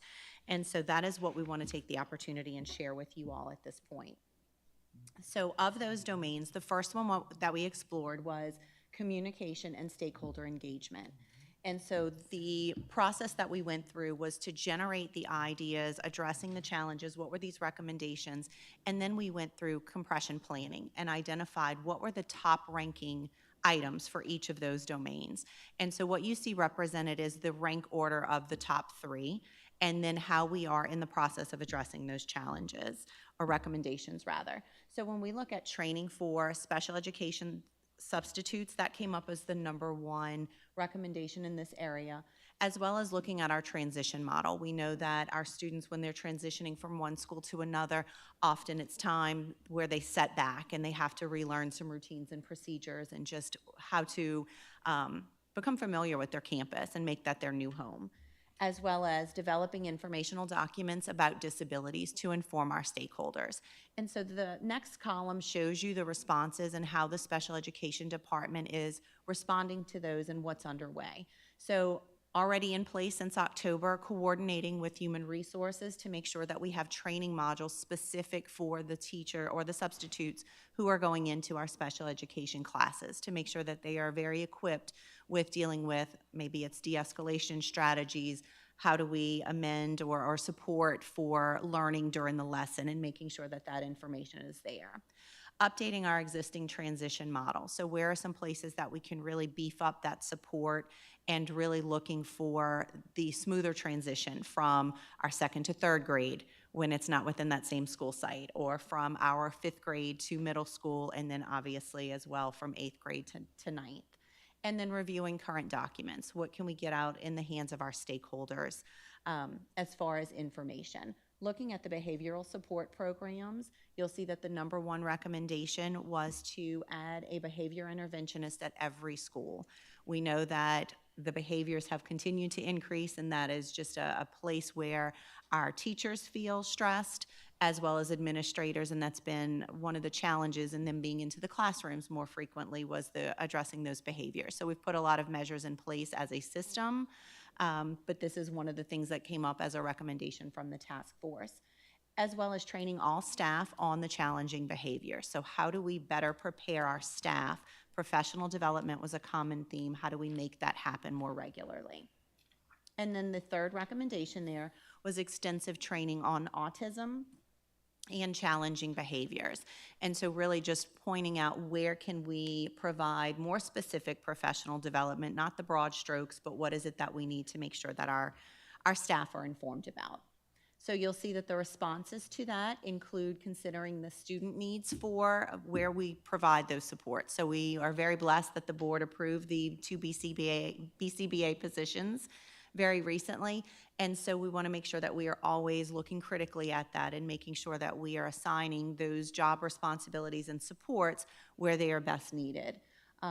De-escalation training for all school staff. Ms. Van Hoven and her team have worked with Mr. Dustin Vanette and incorporated a component for the summer training for our Safe Schools chairs that will go out as part of the beginning of the year training in August. This is going to be for all of our staff. They will be informed about de-escalation techniques. So this is very exciting when we're thinking about how do we get that professional development, that training, where people don't feel like they have those skills. This is one of the requirements anyway, so it's an opportunity for us to embed that in what currently exists. And then specific training for identified staff. We do know that where we have the students with an increase in behavioral needs, we want to make sure that those teachers are receiving the specific training that's going to equip them to know what to do in dealing with those situations. When we look at the next one was instructional support. And a recommendation, again, you kind of see some overlap. And one of the things that we told them was, while we have these domains, we really just want your ideas and your recommendations. So don't get pigeonholed into, does it fit into this domain or not? We really just wanted those themes to emerge. And so you can see professional development and supports for that came through. So wanting the behavior interventionist at the school sites, reducing class loads for teachers and more time for planning. So we expect our special education teachers to support the instruction, but we also know that there are additional responsibilities besides that. And so there's all the compliance pieces related to the IEP. And so being very reflective and being able to honor their time. Where do they truly need to be when it comes to planning, but are we giving them time to focus on those IEP and compliance components? And so that is something that Ms. Van Hoven and her team are working through when we talk with principals and they're looking at their schedules and building it out. Are they very considerate of those things to make sure that we're honoring the workload for special education teachers? And leadership training on special education expectations. So we want to make sure that our leaders feel equipped to support the needs that are happening on their campus. And would you like to then respond on those? Yes, I'll incorporate you. for instructional supports, still considering and looking at our schedules for our BCBAs to ensure and looking at and prioritizing student needs to make sure that we are scheduling our BCBAs to support those students. Working with administrators to identify the priorities that teachers are required to engage in during the school day, and prioritizing that to make sure that they're in the correct PLTs, but they're also having time for their planning. Then providing PL for leaders on SPED expectations and related matters. We are continuing to work with our administrators and making sure that they have the special education knowledge, not just on the responsibilities, but also on disabilities and how they manifest. Okay. The fourth domain that we explored with our task force was department structure and services. And so those top 3 recommendations are listed. One was the request for additional instructional facilitators. So really that just speaks to the teachers wanting to have more supports of how do I modify for my students to be successful, whether that's academically or behaviorally, but wanting to make sure that they're getting those supports. Specific structures for classrooms equipped with the environmental supports for the extreme behaviors.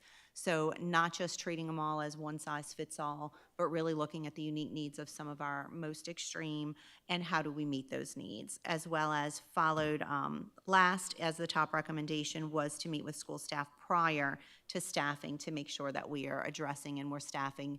While we have methodologies, we also know that behind those numbers, there's definitely more to it, and so we want to make sure that we are adequately staffing. So in responding to these recommendations, we have reviewed Our special education teachers are providing instruction and compliance pieces, considering extended employment for them, as well as the paras, to make sure that we start that beginning of the year with everything they need. They have had time to review the IEPs and look at the accommodations and really prepare classrooms for the receiving students. Next is adding a flex special education teacher to each campus. And so just being able to have an extra teacher as an additional resource on site, as well as when an IEP is occurring, you still have services that are being provided. So that was an additional recommendation, as well as just rethinking and reimagining what is our service delivery model. So we've taken immediate next steps to address the professional learning component of this recommendation. When it comes to providing those times, not only throughout the school year for our teachers, but also at the beginning of the school year. They are required to attend many things prior to the start of the school year, so we want to make sure in identifying not only the requirements that they have that are SPED-based, but also providing them the time to get that work done so that they can be prepared for our students on day one.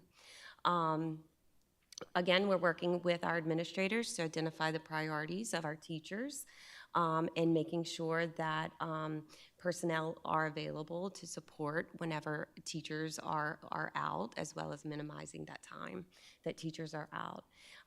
And finally, we are continuing to work with administrators and provide guidance to them on service delivery models and the use of our teachers to maximize their time with and their expertise. So as you can see, I think that we have shared this slide with you guys before. Since 2021, we have increased our SPED population 30%. And with that increase, there's an urgency to meet not only the needs that we have been familiar with, but the ongoing needs that are growing in for our high needs students, that we are getting greater numbers of those students. So with that, it has definitely strained our our ability for providing that efficient and effective instructional support to our teachers, as well as stretching our behavioral supports and stretching also making sure that we have correct structures in place for schools to be successful and providing leaders with the knowledge that they need to lead that school within special ed on that daily basis.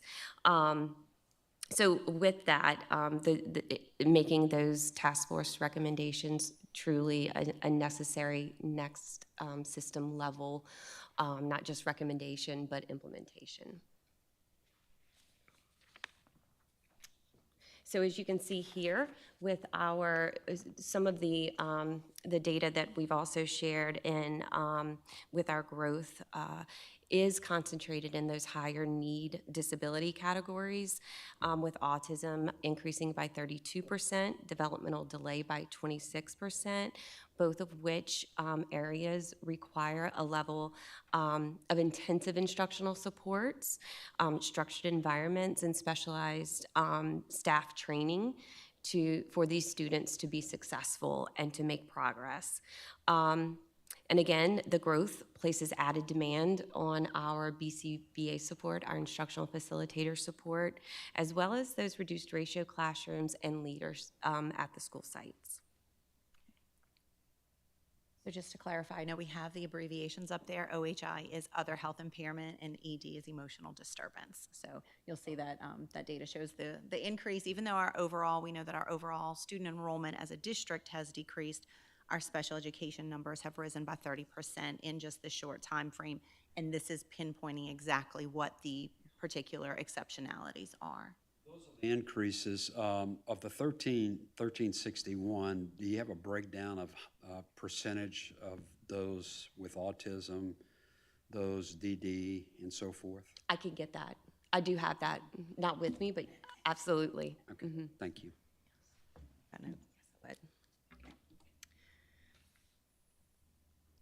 So bringing this to a close, we just know that this has been a true priority for the board and for our leadership team in how are we meeting the needs of our special education students. And so we just want to, again, say thank you for the support that you have given, because you have heard these needs, and this is evident just even on this slide. Since 2021, we have increased the number of teachers. We had a very stagnant process as far as staffing our special education classes. And so that the attention that has been given there, this is showing that we really are meeting the needs of our students, by the staff that you have allocated there with the increase in numbers of our teachers, paraeducators. We've added a social emotional learning coach, and most recently, those 2 BCBA positions. What we are noticing is that we have a very antiquated system, and the demands that are being placed at the district level for the responsiveness in the services, our infrastructure is not there. And so we are considering and exploring that through the task force, and we have some recommendations and considerations moving forward. But at this time, we just wanted to present a picture to you, and that as we have more clarity as far as where this could potentially fall, we will come back to the board at a later time. But we just felt it was important to kind of summarize for you what the task force recommendations were and how we're responding to this data at this point. Okay. Are there any questions that you have? Any questions, if I can interject? Appreciate that, Ms. Van Hoven and Ms. Babin, for the in-depth report. I just want to mention that I believe in the recommendation that's coming forward before the questions that we're going to try to take a similar approach, or recommending, I should say, that we've done with the Lean Frog evaluation of the district overall, and then what you're going to hear shortly in the ITS Lean Frog review. So while we've done our internal review, the ask of the board would be, can we go and do this systematic approach, this process that we followed and has worked for us, to go ahead and have an outside lens come in, evaluate the program, evaluate all the hard work they've done already, and then kind of take it from a step back from an outside view and look in and see if there's processes and other efficiencies and programs that we can do, and then always people secondary. So, we do want to keep these considerations and appreciate all the work of the task force in their work, but bring in an outside lens just to give us a clear step back view of that. So I just want to make that comment before, they open it up to any questions. I have a question. Yes, ma'am. Will that, you say infrastructure, but what, since I don't really know anything about what that looks like, I know what Lean Frog look like and what they do. When we're dealing with special education, that's not the same as IT. Do we have, looking at infrastructure include the special education laws, the IDEA, all of the things that really just tie the hands of the district in a lot of ways if we're going to build an infrastructure, like what is included? They look at that whole picture, or is it just classroom, teachers, what can you do better? No, we would expect this to be a very thorough process, that they would be looking, just like you're saying, all of those laws, and that we really are looking at the service model. It's not just a structural change that would happen, but how are we able to have a strong foundation and looking at programming versus compliance side. Yes. What is it that we can look at when we're talking about our gifted and talented services versus our students with complex needs? Really looking at the intricacies of how we can be more efficient as a department. Because even at a federal level, the conversations that I have had to try and represent the district, represent special education, special needs students, is how everything gets put in the same basket. Even just when we talk about the difference between the OHI versus ED, they're still even in the same bubble, but they are completely different conversations. Looking at that, looking at all of... Calls from Lean Frog, did they give you an estimation? We just received that this morning, so if we were... Calls from Lean Frog, did they give you an estimation? We just received that this morning, so if we were to move forward, that would be $14,500. But we're not being asked, does this need to be put on the agenda for next? I am okay with, if we want to wait until we have maybe a different budgeting forecast and come before you at the next board meeting, that might maybe be more appropriate. At this point, it was even just to provide you with information. Absolutely okay with tabling it, but it's still very important because these are the trenches. Yeah. These are the trenches that the people that do this daily work. This has to be top priority to come back to request this. I was even thinking like 14,000, I would say, go ahead and do the study. Okay. Doesn't mean we're going to approve the recommendations, but I agree with Ms. Boudreau in being part of that task force and also having conversation with Mr. Smith and several other board members early in the year about what are we doing for our special needs population. We need to do more because, as you can see, the numbers are rising and we're putting a lot of resources in there. So I really would be interested to see what Lean Frog has to say. I mean, I'm okay with it to go on with the study, but I will also agree with the rest of my board members too, if they would rather table it, so We're seeking direction on where, would y'all want us to proceed at this time or hold? put it on. I think it's a fair ask to put it on at that price. I think it's fair to have that on the next board meeting, and board members can weigh in as they see fit. The lone part I see on this, if I remember right, the population of gifted and talented had decreased at a higher rate than what our student population had decreased. Is that, did I remember that correctly? So I would want to make sure that anything we do on that is also, let's not forget that group as well. Absolutely. And address maybe why that has happened. And I think that's part of that, looking comprehensively. I agree with you. While we met with the Special Education Task Force in October, just last week, we convened a task force to address our students with 504 needs, as well as our English language learners. The next task force that we still have as a target group to look at is our gifted and talented. I believe Mr. Smith has a question or comment. Your microphone, please, Mr. Smith. I agree that what you are proposing is good.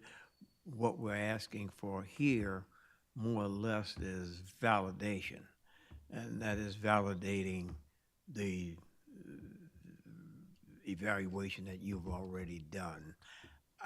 At this point in time, I think the board has considerable considerations to make that are economic decisions that have to be made without having a clear handle on a lot of what our economic status is. With that in mind, I don't want to see the board make any commitments at this time until such time as we at least have a handle on where we are and what we can afford going forward. That is not to say that, I don't believe that it is urgent. I think that what you're seeking here is simply validation. And while it is necessary, I do believe that the board has to kind of slow down in terms of financial considerations until at least we get a handle on where we are and make some decisions as to how we're going to implement certain controls and so forth going forward. I'm okay with it. And that's not to say that we wouldn't do it, but I don't want to commit to doing it right at this point in time. That is understood. At this point, what Ms. Van Hoven and myself can do is just be prepared to bring this back up at a later time once we have some clarity around that financial forecast that you're referencing, and I think that's fair enough. While it would be validation, it's also, we want to make sure that we are not missing any stones to unturned and really are looking at ways to truly improve efficiency in operations. And so while we have some ideas and are close to the work, we also want to make sure that we're honoring having someone else come in as well. So we appreciate the feedback as always. Just to clarify, the board would like us to come to a future meeting with this recommendation. Correct. But not proceed at this point in time. For February. Okay. I appreciate that. Thank you so much. Thank you. Thank you all. Thank you all. Okay, we will need a 5-minute recess to let Ms. Heigl get Lean Frog back up. So let's take a bio break and let's be back here at, let's say 1:40. Is that fair? All right. 5 minutes, 5 minutes.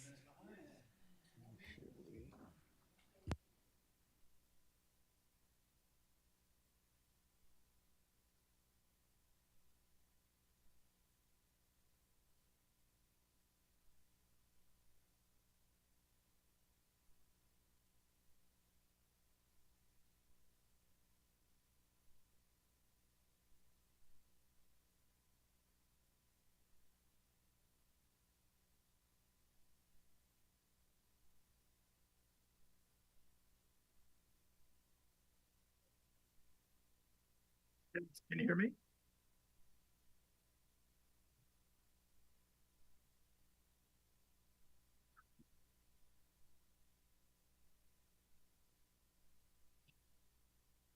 Okay. Hey, how's it going?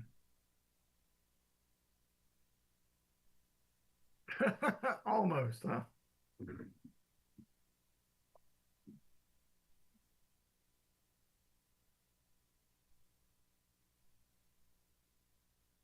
Can you hear me, Byron? Yeah, I can hear you. Okay, yeah, we're just getting set up.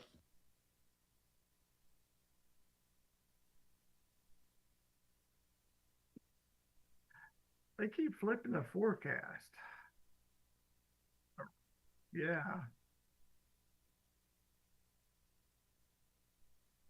moving the line. It was good, and then it got bad. Now I think it might be back good. Yeah, it's crazy.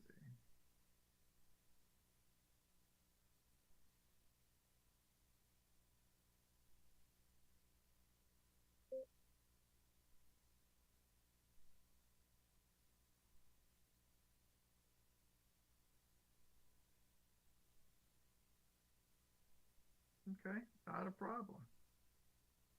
You may have to like, you may have to.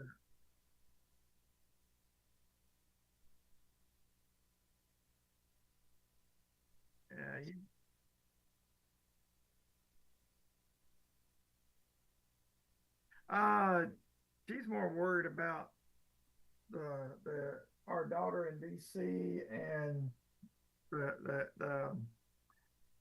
the oldest one is working in town, but he works at a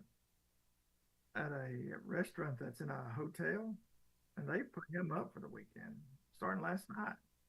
So, so I don't think he's got anything to worry about. Uh, yeah, I don't know if all that's going to come to fruition though, based off what they keep pivoting back and forth.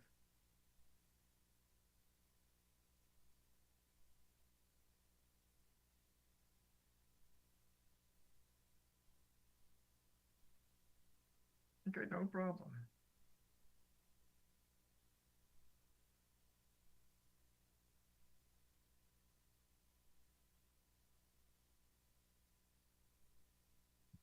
Okay, that works for me.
Okay, guys, it's 1:40. If we could please find our seats.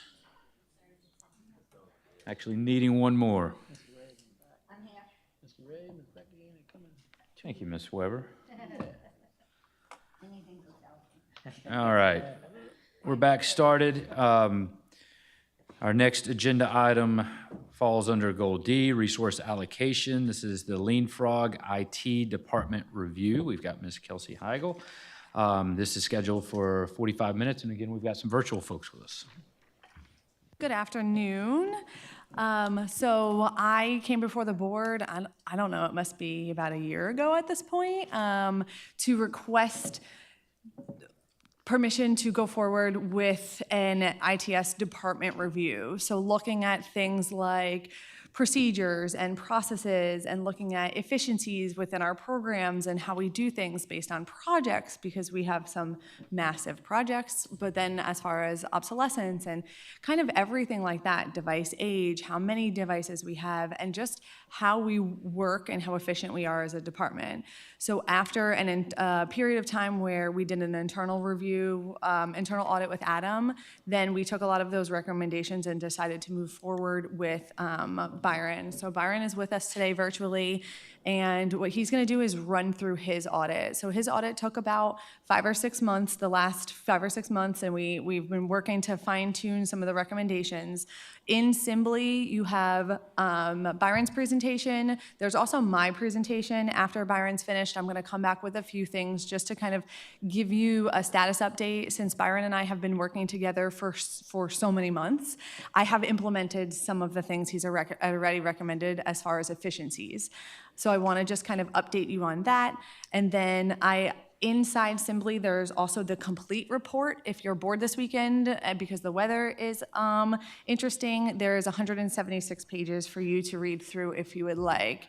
Mr. Hedrick is extremely thorough in what he does, and all the recommendations are all spelled out. So just if you're curious and want some light reading, but he'll tell you more about that when he starts. So Mr. Byron, if you are ready, the floor is yours. Okay. Ladies and gentlemen of the board, thank you guys for letting me speak this afternoon. I'm sorry I couldn't be there in person to see you guys' new boardroom. I walked through it when I was on site. It was pretty amazing. So I was looking forward to presenting there. Sorry about that. I'm not going to get too deep in the report. There's a lot of good stuff in there. I do suggest you guys take the time to read through that, particularly my recommendations. I'm going to cover them at a very high level this morning. In the report, it really gets into a lot of the detail around those recommendations. So I would recommend following up through that report. I'd like to start by just really talking about what we did. So this review was kind of us taking a step back and kind of looking at how technology was functioning across the district, not just whether things were working today, but also looking ahead at the challenges that are coming and we're going to be seeing in the future, to see whether the current structure can sustain the success that you're having right now over time. It's not really a performance audit. Again, we're not really looking at how your people are doing. It's really an evaluation of the systems, structures, and capacity that are inside the department. We basically looked at the department from the standpoint how it's structured and aligned to deliver support across the entire district, both the school level and the district operations itself. We look closely at the processes behind the scenes, such things as repairs, how purchasing was made, and we really try to look at how all of this aligns to where the district is headed going forward, and the priorities that the district have ahead. So in doing this, there were several things that we saw that were working very well for the district. The district overall, we saw that the department was viewed very positively by the schools. We surveyed principals. We also surveyed teachers. You'll find that in the detailed report, the outcomes of those surveys and details. But overall, it was positive. Devices are available for your students and your staff on a regular basis without a lot of downtime. The systems are largely reliable, and the service culture that is supporting those devices is very strong. All of this matters, and the recommendations that you'll see us making later are really designed to protect the good things that you're doing. We don't really want to throw the baby out with the bathwater, so to speak, when we start making improvements.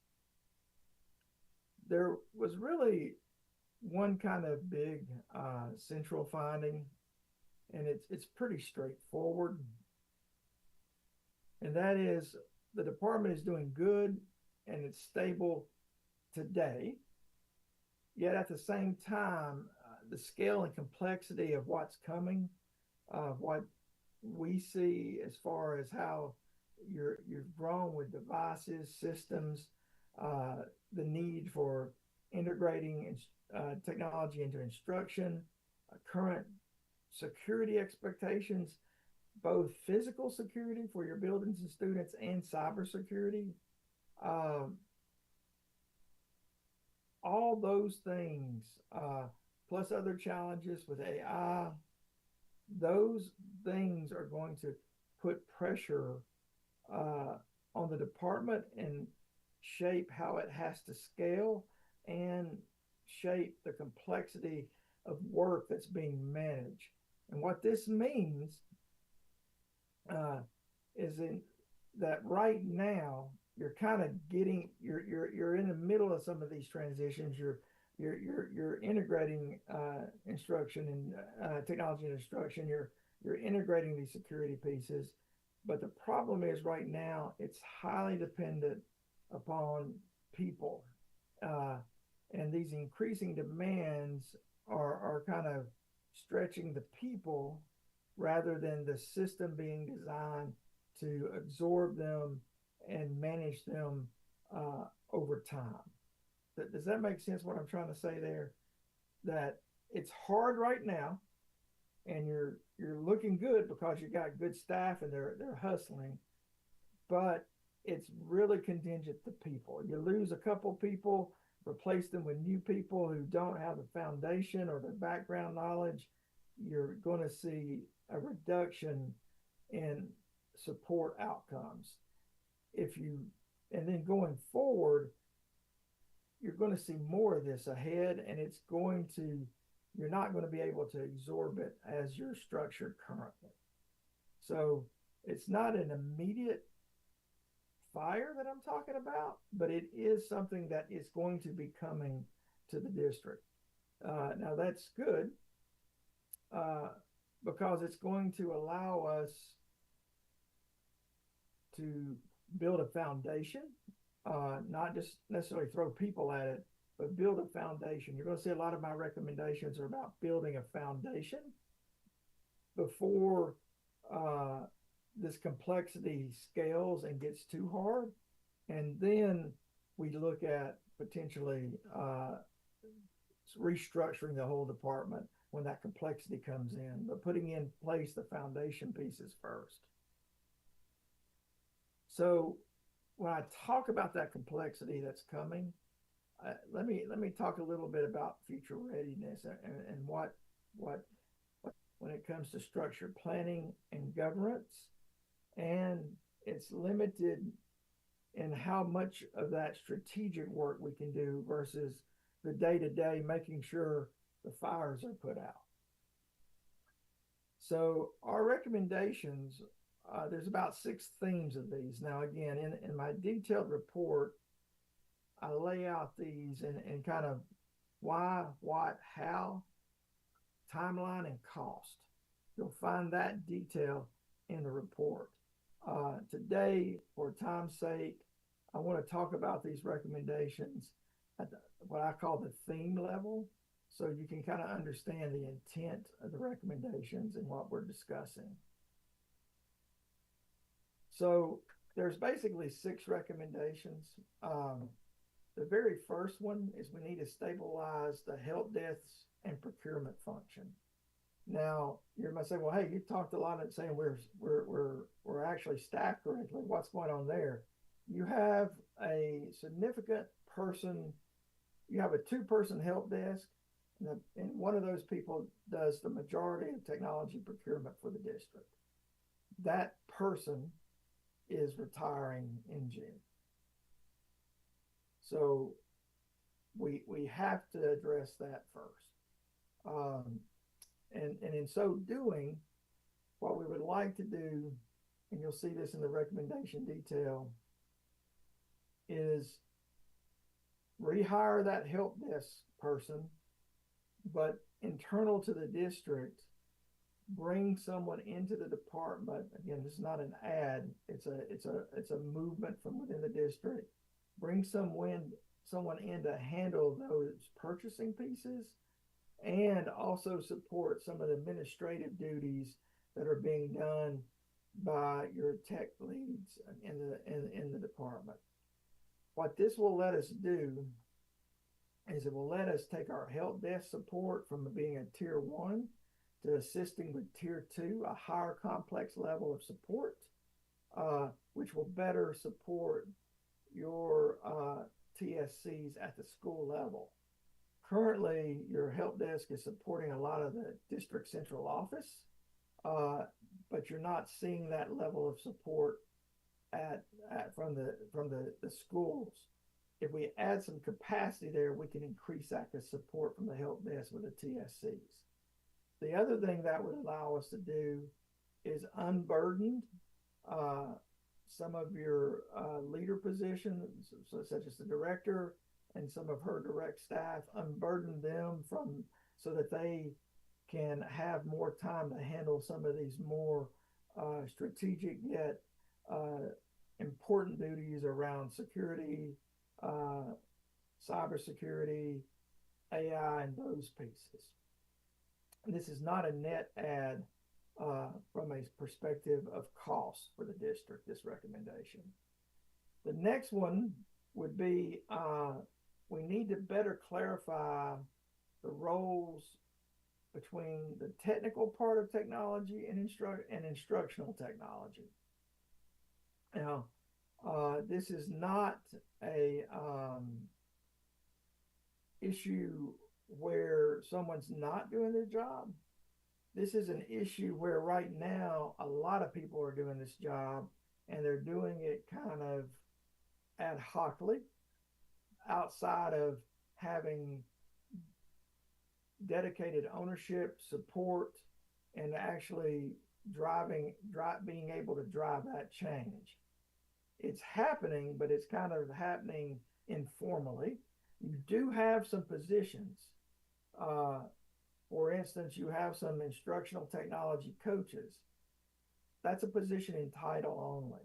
They're not necessarily doing instructional technology coaching.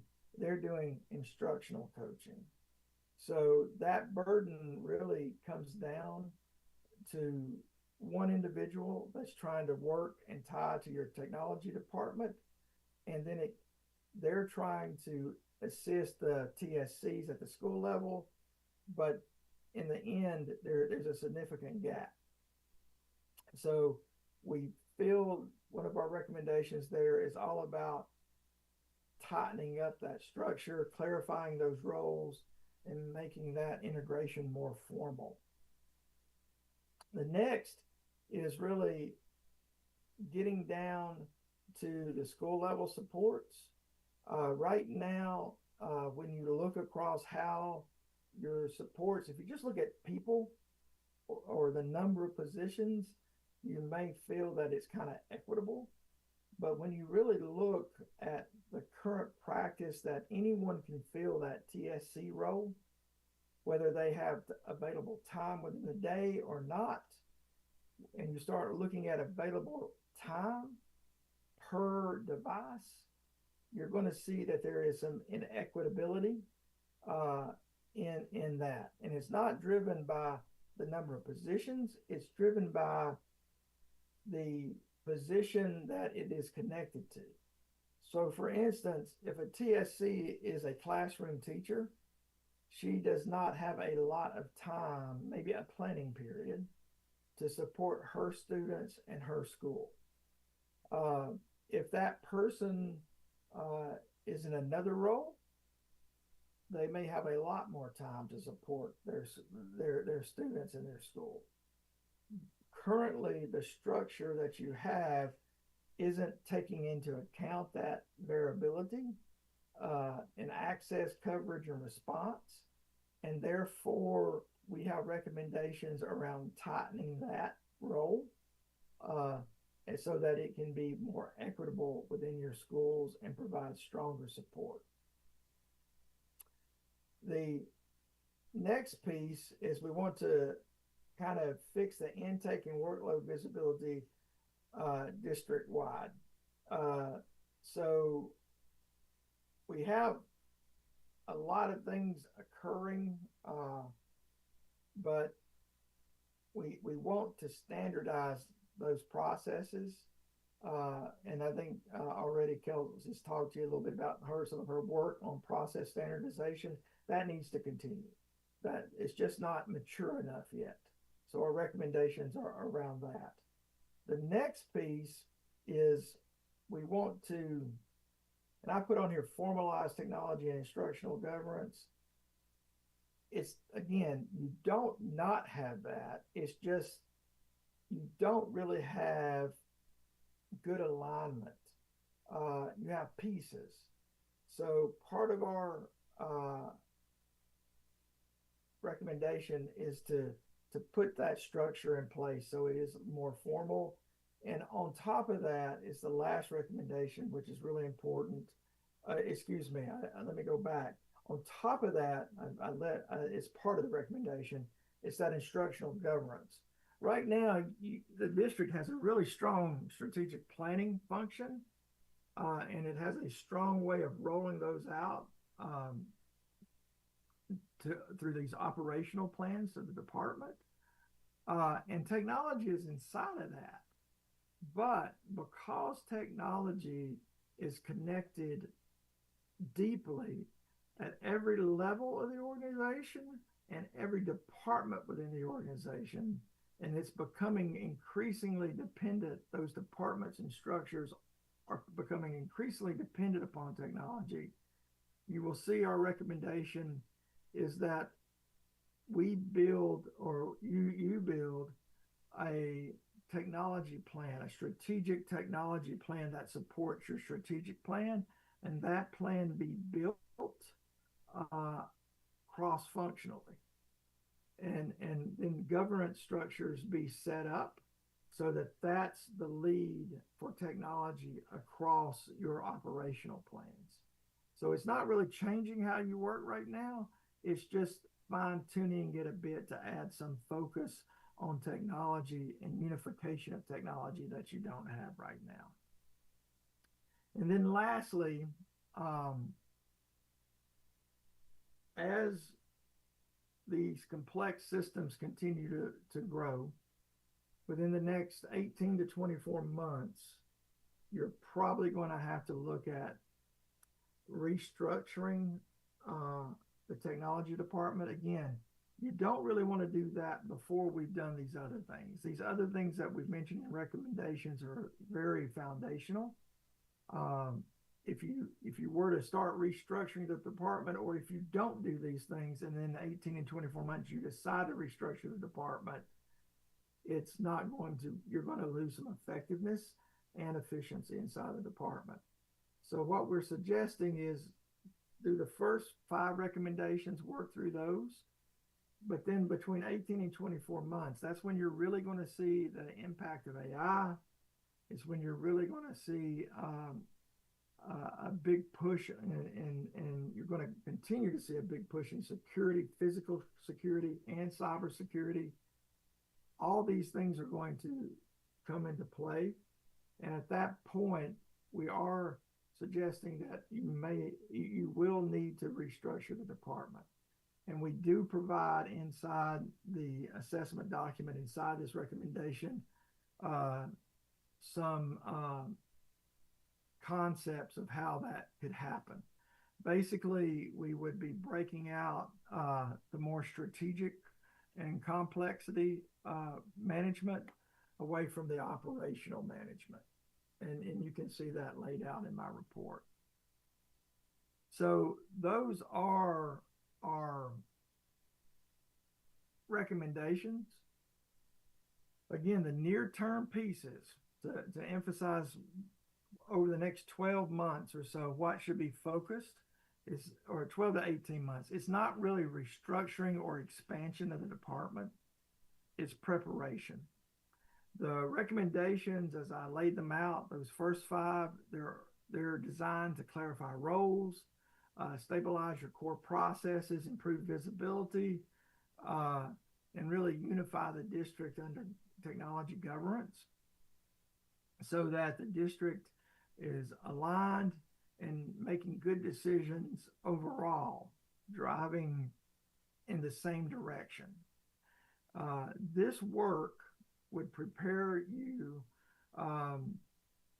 for the future. It doesn't force a future change, but it ensures that the adjustments that are needed are made now.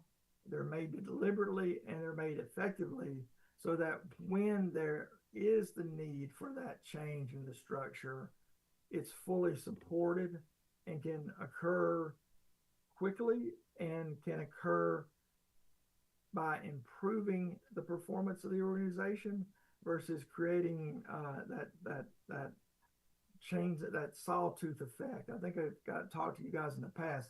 Lots of times you'll bring in a person, they'll be great, and then you'll make a change.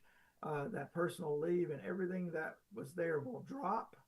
What I'm talking about doing is now that you've got things moving in the right direction, let's stabilize it by putting these processes, let's clarify these roles, let's do this foundation work. And then when it comes time, instead of us dropping, and we will step up and be able to maintain. That's the root of continuous improvement. That's really the foundation of the 5 recommendations before I talk about restructuring or reorging. I feel like sorry I was long-winded there, but you guys got some questions for me. I'll be happy to answer them. Byron, maybe if we could, just before questions, Ms. Hegel has some updated information about some things that she's already doing to, address the concerns or better ifs in your report. So if she could share that, and then we could open up the board for questions, if it so pleases.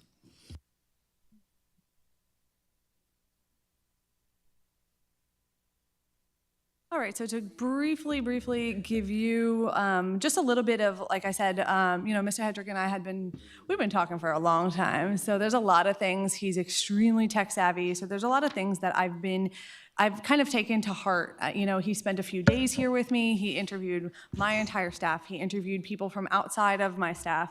So we really just wanted to just kind of give you an understanding of some of the things that I'm already doing at kind of a global level, and then some of the things that are my immediate next steps. So let me show you. So some of our preliminary progress that's just, taken from what he said is this year for our TSC meetings. So those are our school-based technology people.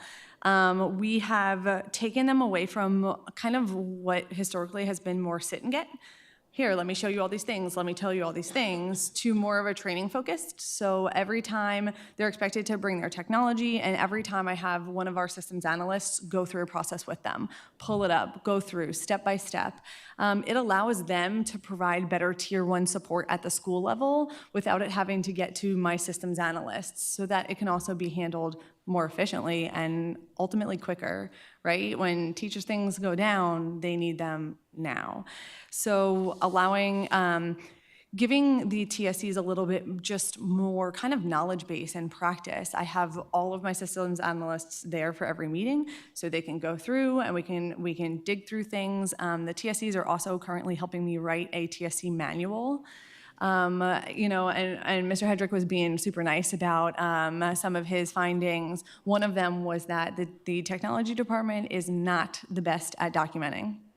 We have no manuals, no SOPs, and that's why when he said we rely on individual efforts, those are individual efforts. So if I, you know, I frequently joke with my department, if something happens to you and you get kidnapped, then tomorrow I don't know how to do your job. So that kind of goes to really some of the next ones. So like the second bullet up there, we have, as part of the PGP in our department this year, we have two pieces. One, what are you going to learn? So what is something that a class you're going to take or a course or something like that to enhance and expand their depth of knowledge? But the second thing is that they have to pick some of their core standard operating procedures and document them with screenshots. So if somebody, you know, Hewitt or Katrina, who is super specialized in their knowledge, do that, but also through the TSCs at our last meeting, actually last week, we sat down and I said, what needs to go in this book?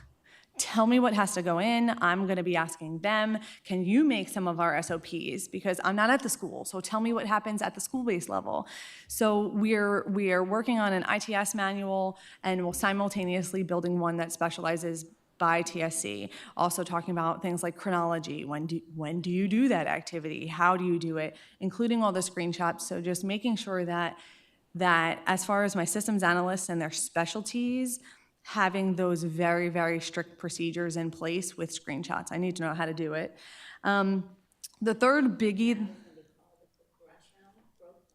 it's the, yeah, so it's our professional growth plan. So every professional staff member, that should be an F. Look, I think it auto-corrected it for me. No, our professional growth plans, and only professional staff need that. So technically our hourly staff don't, but in our department, our hourly staff also have PGPs.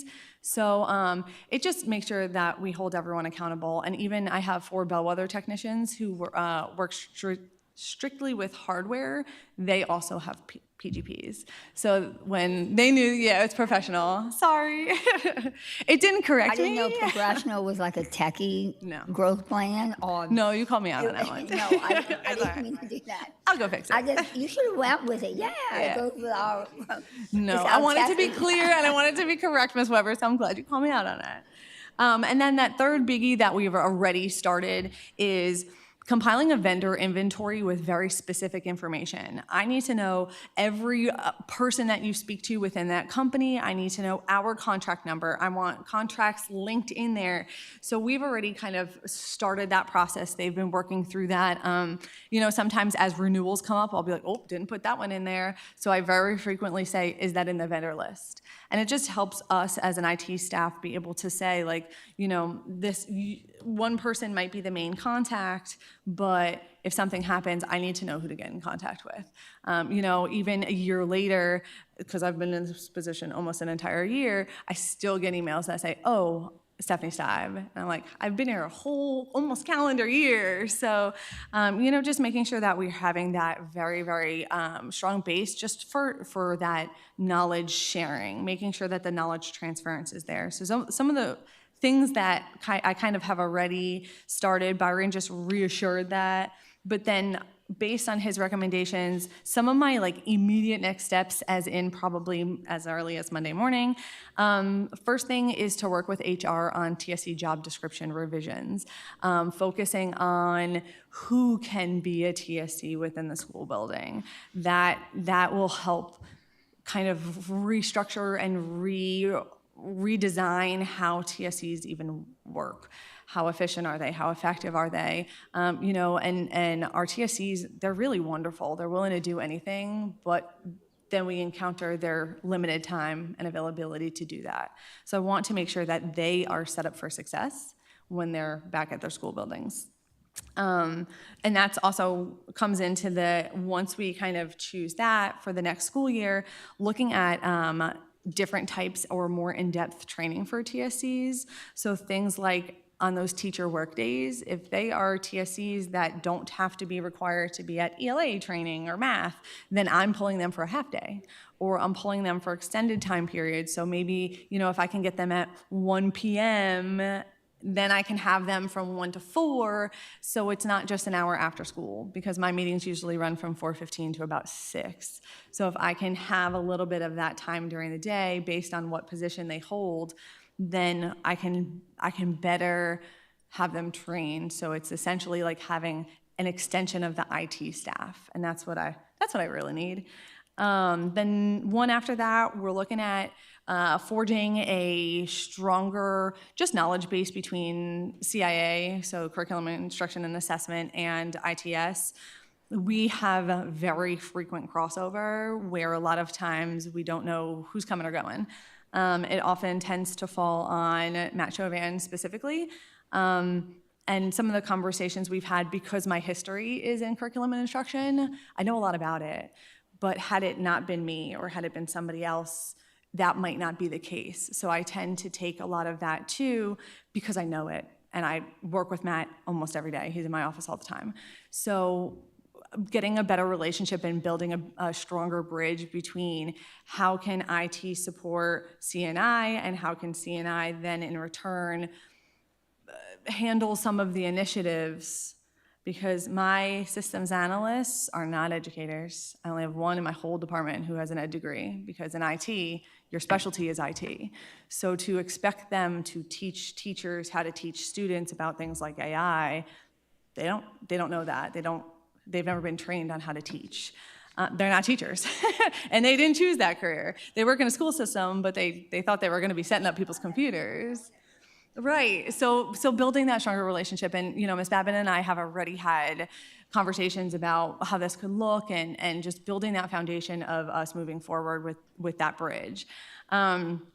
And then, one thing that Mr. Hedrick didn't mention, because he's really nice, is that our school inventory is not as solid as it could be. I have devices out there that have never been tagged, so all of you have barcodes on yours. I have devices out there, I don't know how old they are, I don't know what people have. Since our system was put in place about 2.5 years ago, a lot of things before that point, if it hasn't been part of an obsolescence cycle, are just out there. And that, to me, is one of my biggest passion projects currently. So we had our army of student workers over the summer take carts and go do that in the buildings, but it takes such a large amount of time that I have about half the schools done. We have plans over Mardi Gras and spring break. I'm also going to tap into some of the full-time TSCs to try to see if they, on some of their slower times, might be able to go start barcoding things. I would like to get as accurate of a picture as possible for all tech in the buildings. That includes docking stations, monitors. We don't have them tagged. Printers, they just are not tagged. So although we've made significant progress, it becomes difficult to take my systems analysts away from things like exchanging people's devices or fixing people's devices to go figure out how many devices we have. So looking at just what is the most important and what is priority on a normal day-to-day basis. So we're going to really try to use those days when teachers aren't in the building and we don't get stopped and asked questions a million times to be able to go in and ping, ping, ping, and get them all in our inventory to get the most accurate representation as possible. This also, I know Ms. Gray will be super happy because our inventory will be firm and not just kind of flexible. So, with things like insurance, that's important to have. So that's been one of the immediate next steps that we already have planned for 3 weeks from now for Mardi Gras. So just to kind of give that to you. So before Mr. Hedrick gets to any, questions about the review, I do have an immediate request from the board, for the board. So, his first concern and his first recommendation was that administrative position within my department. If we look across, the departments at central office, they all have secretaries except IT.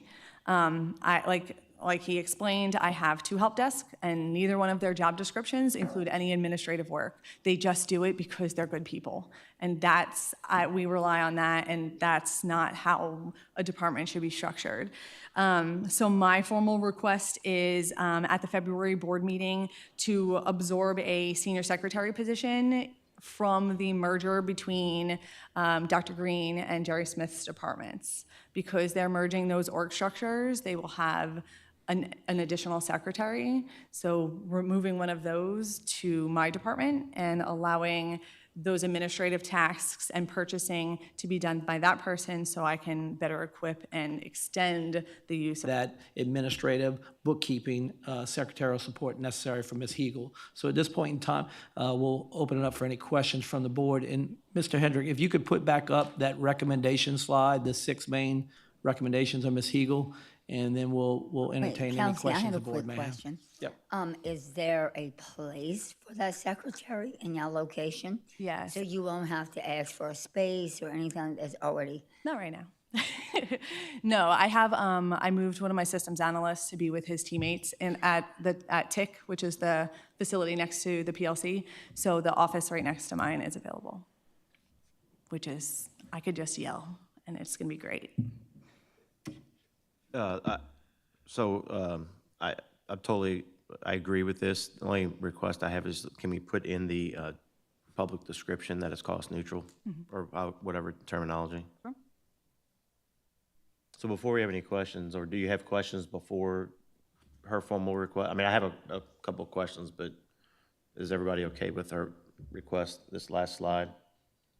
Yep. Yeah.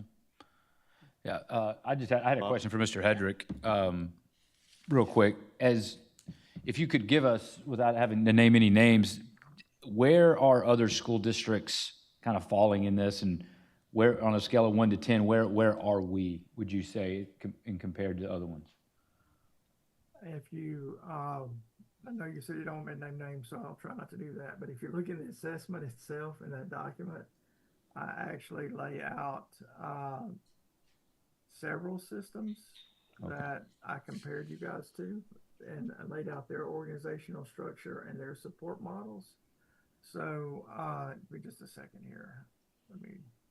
If it's in that report, Mr. Hedrick, yeah, we can look at that. Name a name than not. So let me pull it up so I don't give you just rattle off their name off the top of my head. Give me just 1 second.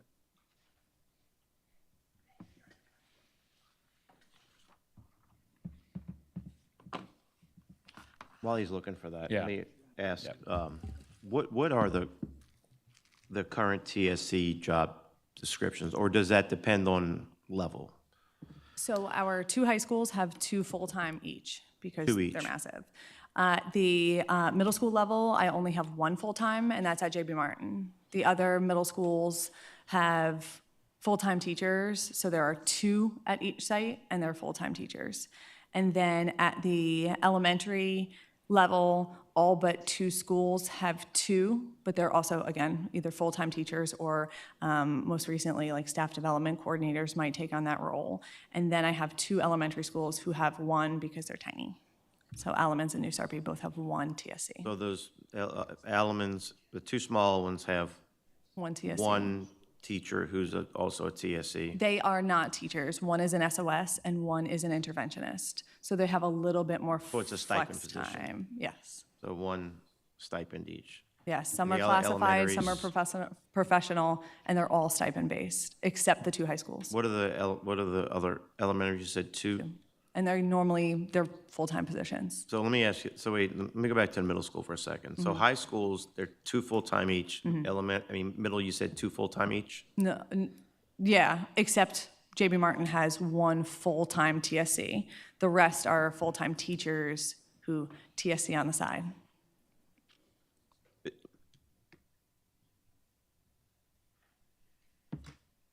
I guess my question is, I'm confused by that. Is that because it's a school decision? Is it, or let me ask you this, let me rephrase it. Can the school decide to use those two full-time allotted as something else?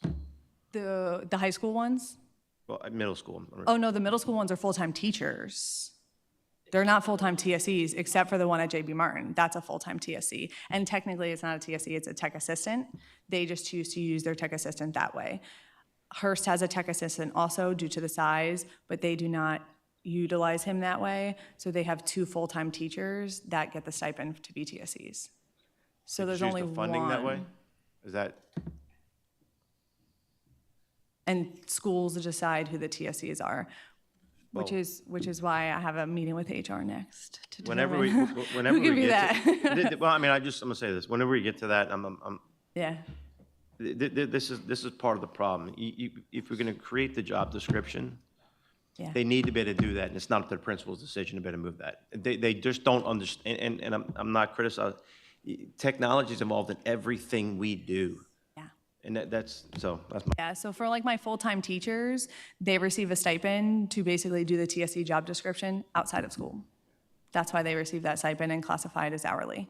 So they receive that also. So what just happens in the structured. middle of a school day when a teacher their Promethean board doesn't work, or their computer doesn't work, or they can't function in their classroom? They just have to wait? Often. Often. And then if somebody So then learning happens to stops. know, Learning stops, right? That's right. Yeah. if they happen to know a systems analyst phone number or myself, I typically get a text and then try to urgently fix it, but. And that's not okay and I would say this for y'all to whoever to handle with the principals is, you want to be a leader and lead, then you making those moves impacts her, and her having to get involved in operations, not carry out the strategic process that she's supposed to carry out. And that, I'm just saying. Yeah, and you know, Mr. Hedrick's recommendation for this was something that he was like, wait a second, what? And there was a lot of clarity and a lot of conversations, and that's why it needs to come to HR so that we can sit down and say, okay, what are my parameters in the program supervisor versus the school-based level, because they are their evaluators and they are their direct supervisors. So that delicate balance between program and people. And, you know, Mr. Roman and I have had that conversation with custodians in particular. He's the program supervisor, but the school-based their immediate supervisors are the principals. So having that conversation, working that through with HR, so I can come to the principals before the summer and say, hey, I'm restructuring, so now you have to think about going forward what that's going to look like in your schools. All right. Thank you. Any other questions here? Any other questions? Can I go back to answer that question now? Sure, Mr. Hedrick, yes, sir. Okay, so, and again, not naming names, although if you look inside the assessment, you will see the peers, you will see their organization structures, you will see some comparative measures as far as spending goes in technology. What is common is most of these districts do separate instructional support and technical operations. We're not seeing a lot of your peers in Louisiana blending those, and we're not suggesting that we blend them here. We're just suggesting that we connect them better through a stronger governance model. The other thing that we see is that many of those districts have already invested in a layer of coordination, not just technicians. They either have supervisors, land managers, or some form of IT leads that are kind of absorbing the triage, doing prioritization and escalating things, and allowing the directors to have a little more strategic role. So that shows up in their performance. It doesn't mean that their spend is always higher than you guys. Right now, your spend in technology is high. And I don't mean that in a bad way. It's that you've been making investments in technology.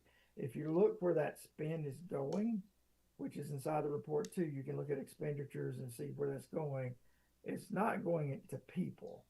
It's going into hardware and systems, more so than even software. In the other districts, what you're seeing is less investment in technology and more spent on the people side. So that's where you and them differ, in that there is no layer of coordination outside of your director right now. Now, I'm not saying to go recreate that structure. It would be an investment for you guys, particularly if you kept your hardware and those pieces spend levels where they're at now. What I'm suggesting is that within around 2 years, what I'm suggesting you build this foundation so you're as effective and as efficient as you can be with what you have. And then let's consider that restructuring. I think it's going to take you 18 months to 24 months to get this mature. All these changes are deployed and mature. And I think at that point is when you could look at adding that layer of coordination that the other districts have. Thank you for that Does that answer your clarification. question without It being does specific to perfectly. the district? Yep. I really appreciate that. Again, if you look at the detailed assessment, you're going to see a lot more data around that. All right, we'll dig into that if we need to. Thank you very much. Any other questions? No. Thank you, Mr. Hedrick, for your time. Okay. Have a good Thank one. you. Thank you, Ms. Heigl. Thank you so much. You done with that? All right, I want to make a motion to move the superintendent's feedback up one agenda item and move down the assembly board meeting practice. We can do that after we do the superintendent's feedback. I get a second? Second? Okay, we have a motion by Ms. Boudreau, to second by Mr. Gregson, to move up the superintendent's feedback and move down the assembly board meeting. Can we get all in favor, say aye? Aye. Any opposed? Now I'd like to go ahead and make Okay. a second motion to go into executive session to discuss the superintendent's feedback. Second. I have a motion by Ms. Boudreau and a second by Mr. Gregson to go into executive session. Any discussion? All in favor, say aye. Aye, we are in executive session.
I got it. We got this.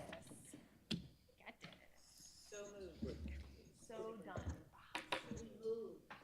We moved, we didn't make it. The name of the meeting is January 14th, 2026, Board Retreat Practice Meeting. We're going to start off on item 4, consent agenda items.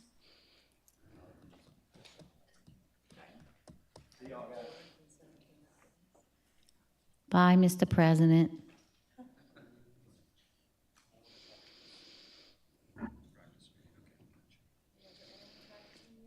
We're starting with consent agenda items.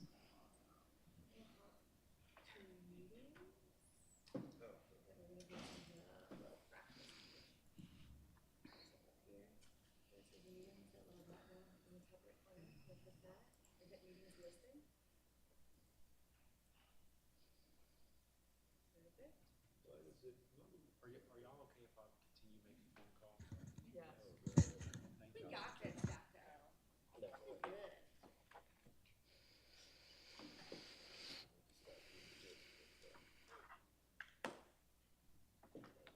We're gonna start with number 4, which is consent agenda. So we're not gonna force you to reread your proclamations again. You're welcome. Even though Shelley really wanted you to practice that, but No, I'm just we're kidding. good. So we're going to pretend that Scott made the motion and it was seconded by Ms. Boudreau. And I'm going to record the votes and it should pop up. Kelsey, open online voting. Yep.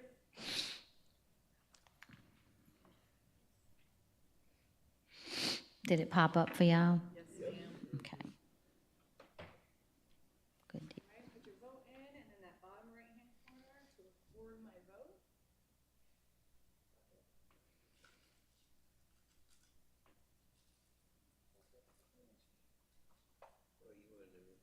Yep.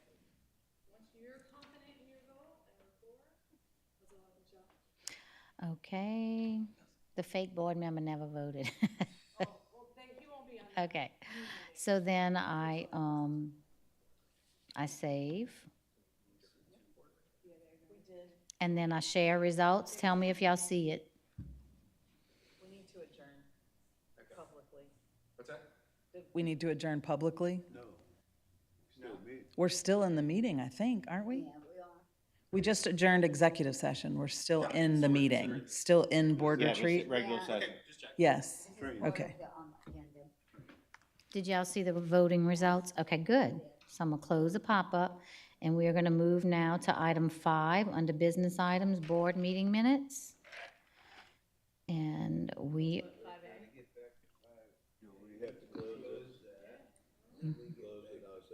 you can, yes.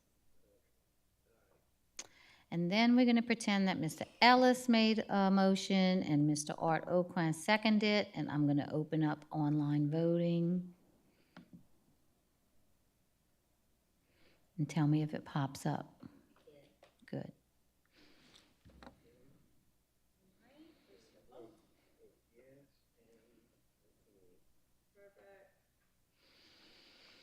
And Mr. Cody's gonna say verbally, cast your vote, and what? And y'all got it?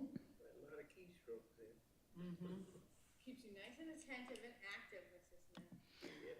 Smith. Keeps you all in All right, so I'm gonna save, and I am going to share results.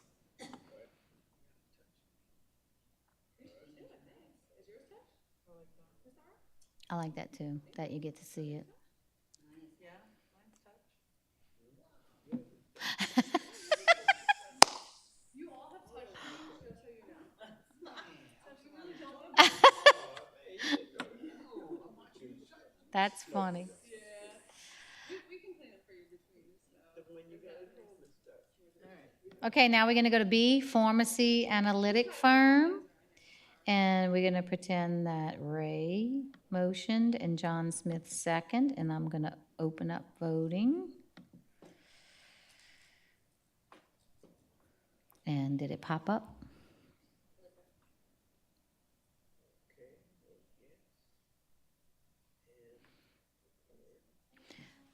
Mr. Oquin, don't feel bad. The other day, I'm on a picture, a regular photo. I was doing this to try to make it bigger.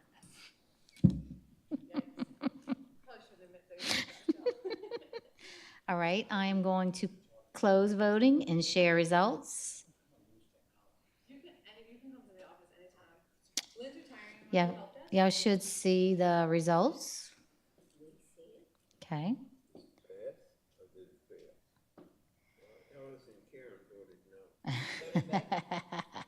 It passed 4-3. All right, let's do one more. Destrehan High School turf. We're gonna pretend that Al Suffren and Becky Weber seconded, and then after this one, we should be okay. Oh. Open online voting.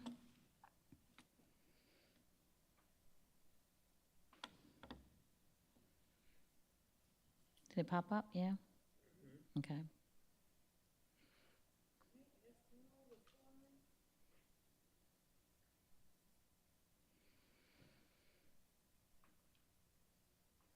Okay, save and share results, and then we're done.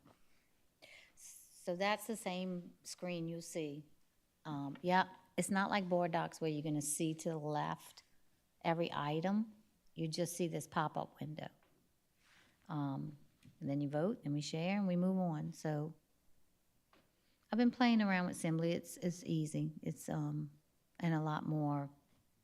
It could do a lot more. So we're gonna do it on the special meeting, February 11th. There's a couple of things voting on, Darrenisha's items, and then we're gonna do committee February 23rd and board February 25th. Thank you for being here. Do we have any further questions or discussions before we adjourn? No? Can I get a? You can do it. I can do it? No. I can't do it as president. I'm adjourned. Move to adjourn. Thank you. All right, we're Ray adjourned. and Art. Thank you. We're adjourned, Mason. Yay. Okay, I'm gonna go back and record those. Thank y'all. Oh, I'm so confident. Like, I feel like this is gonna be great. I guess I have to come to the special board meeting? I guess you do. Okay. I guess you do. Is that during the day or at night? It's at 5:30. It's at 5:30, On what day? February 11th. Are you gonna be here? I might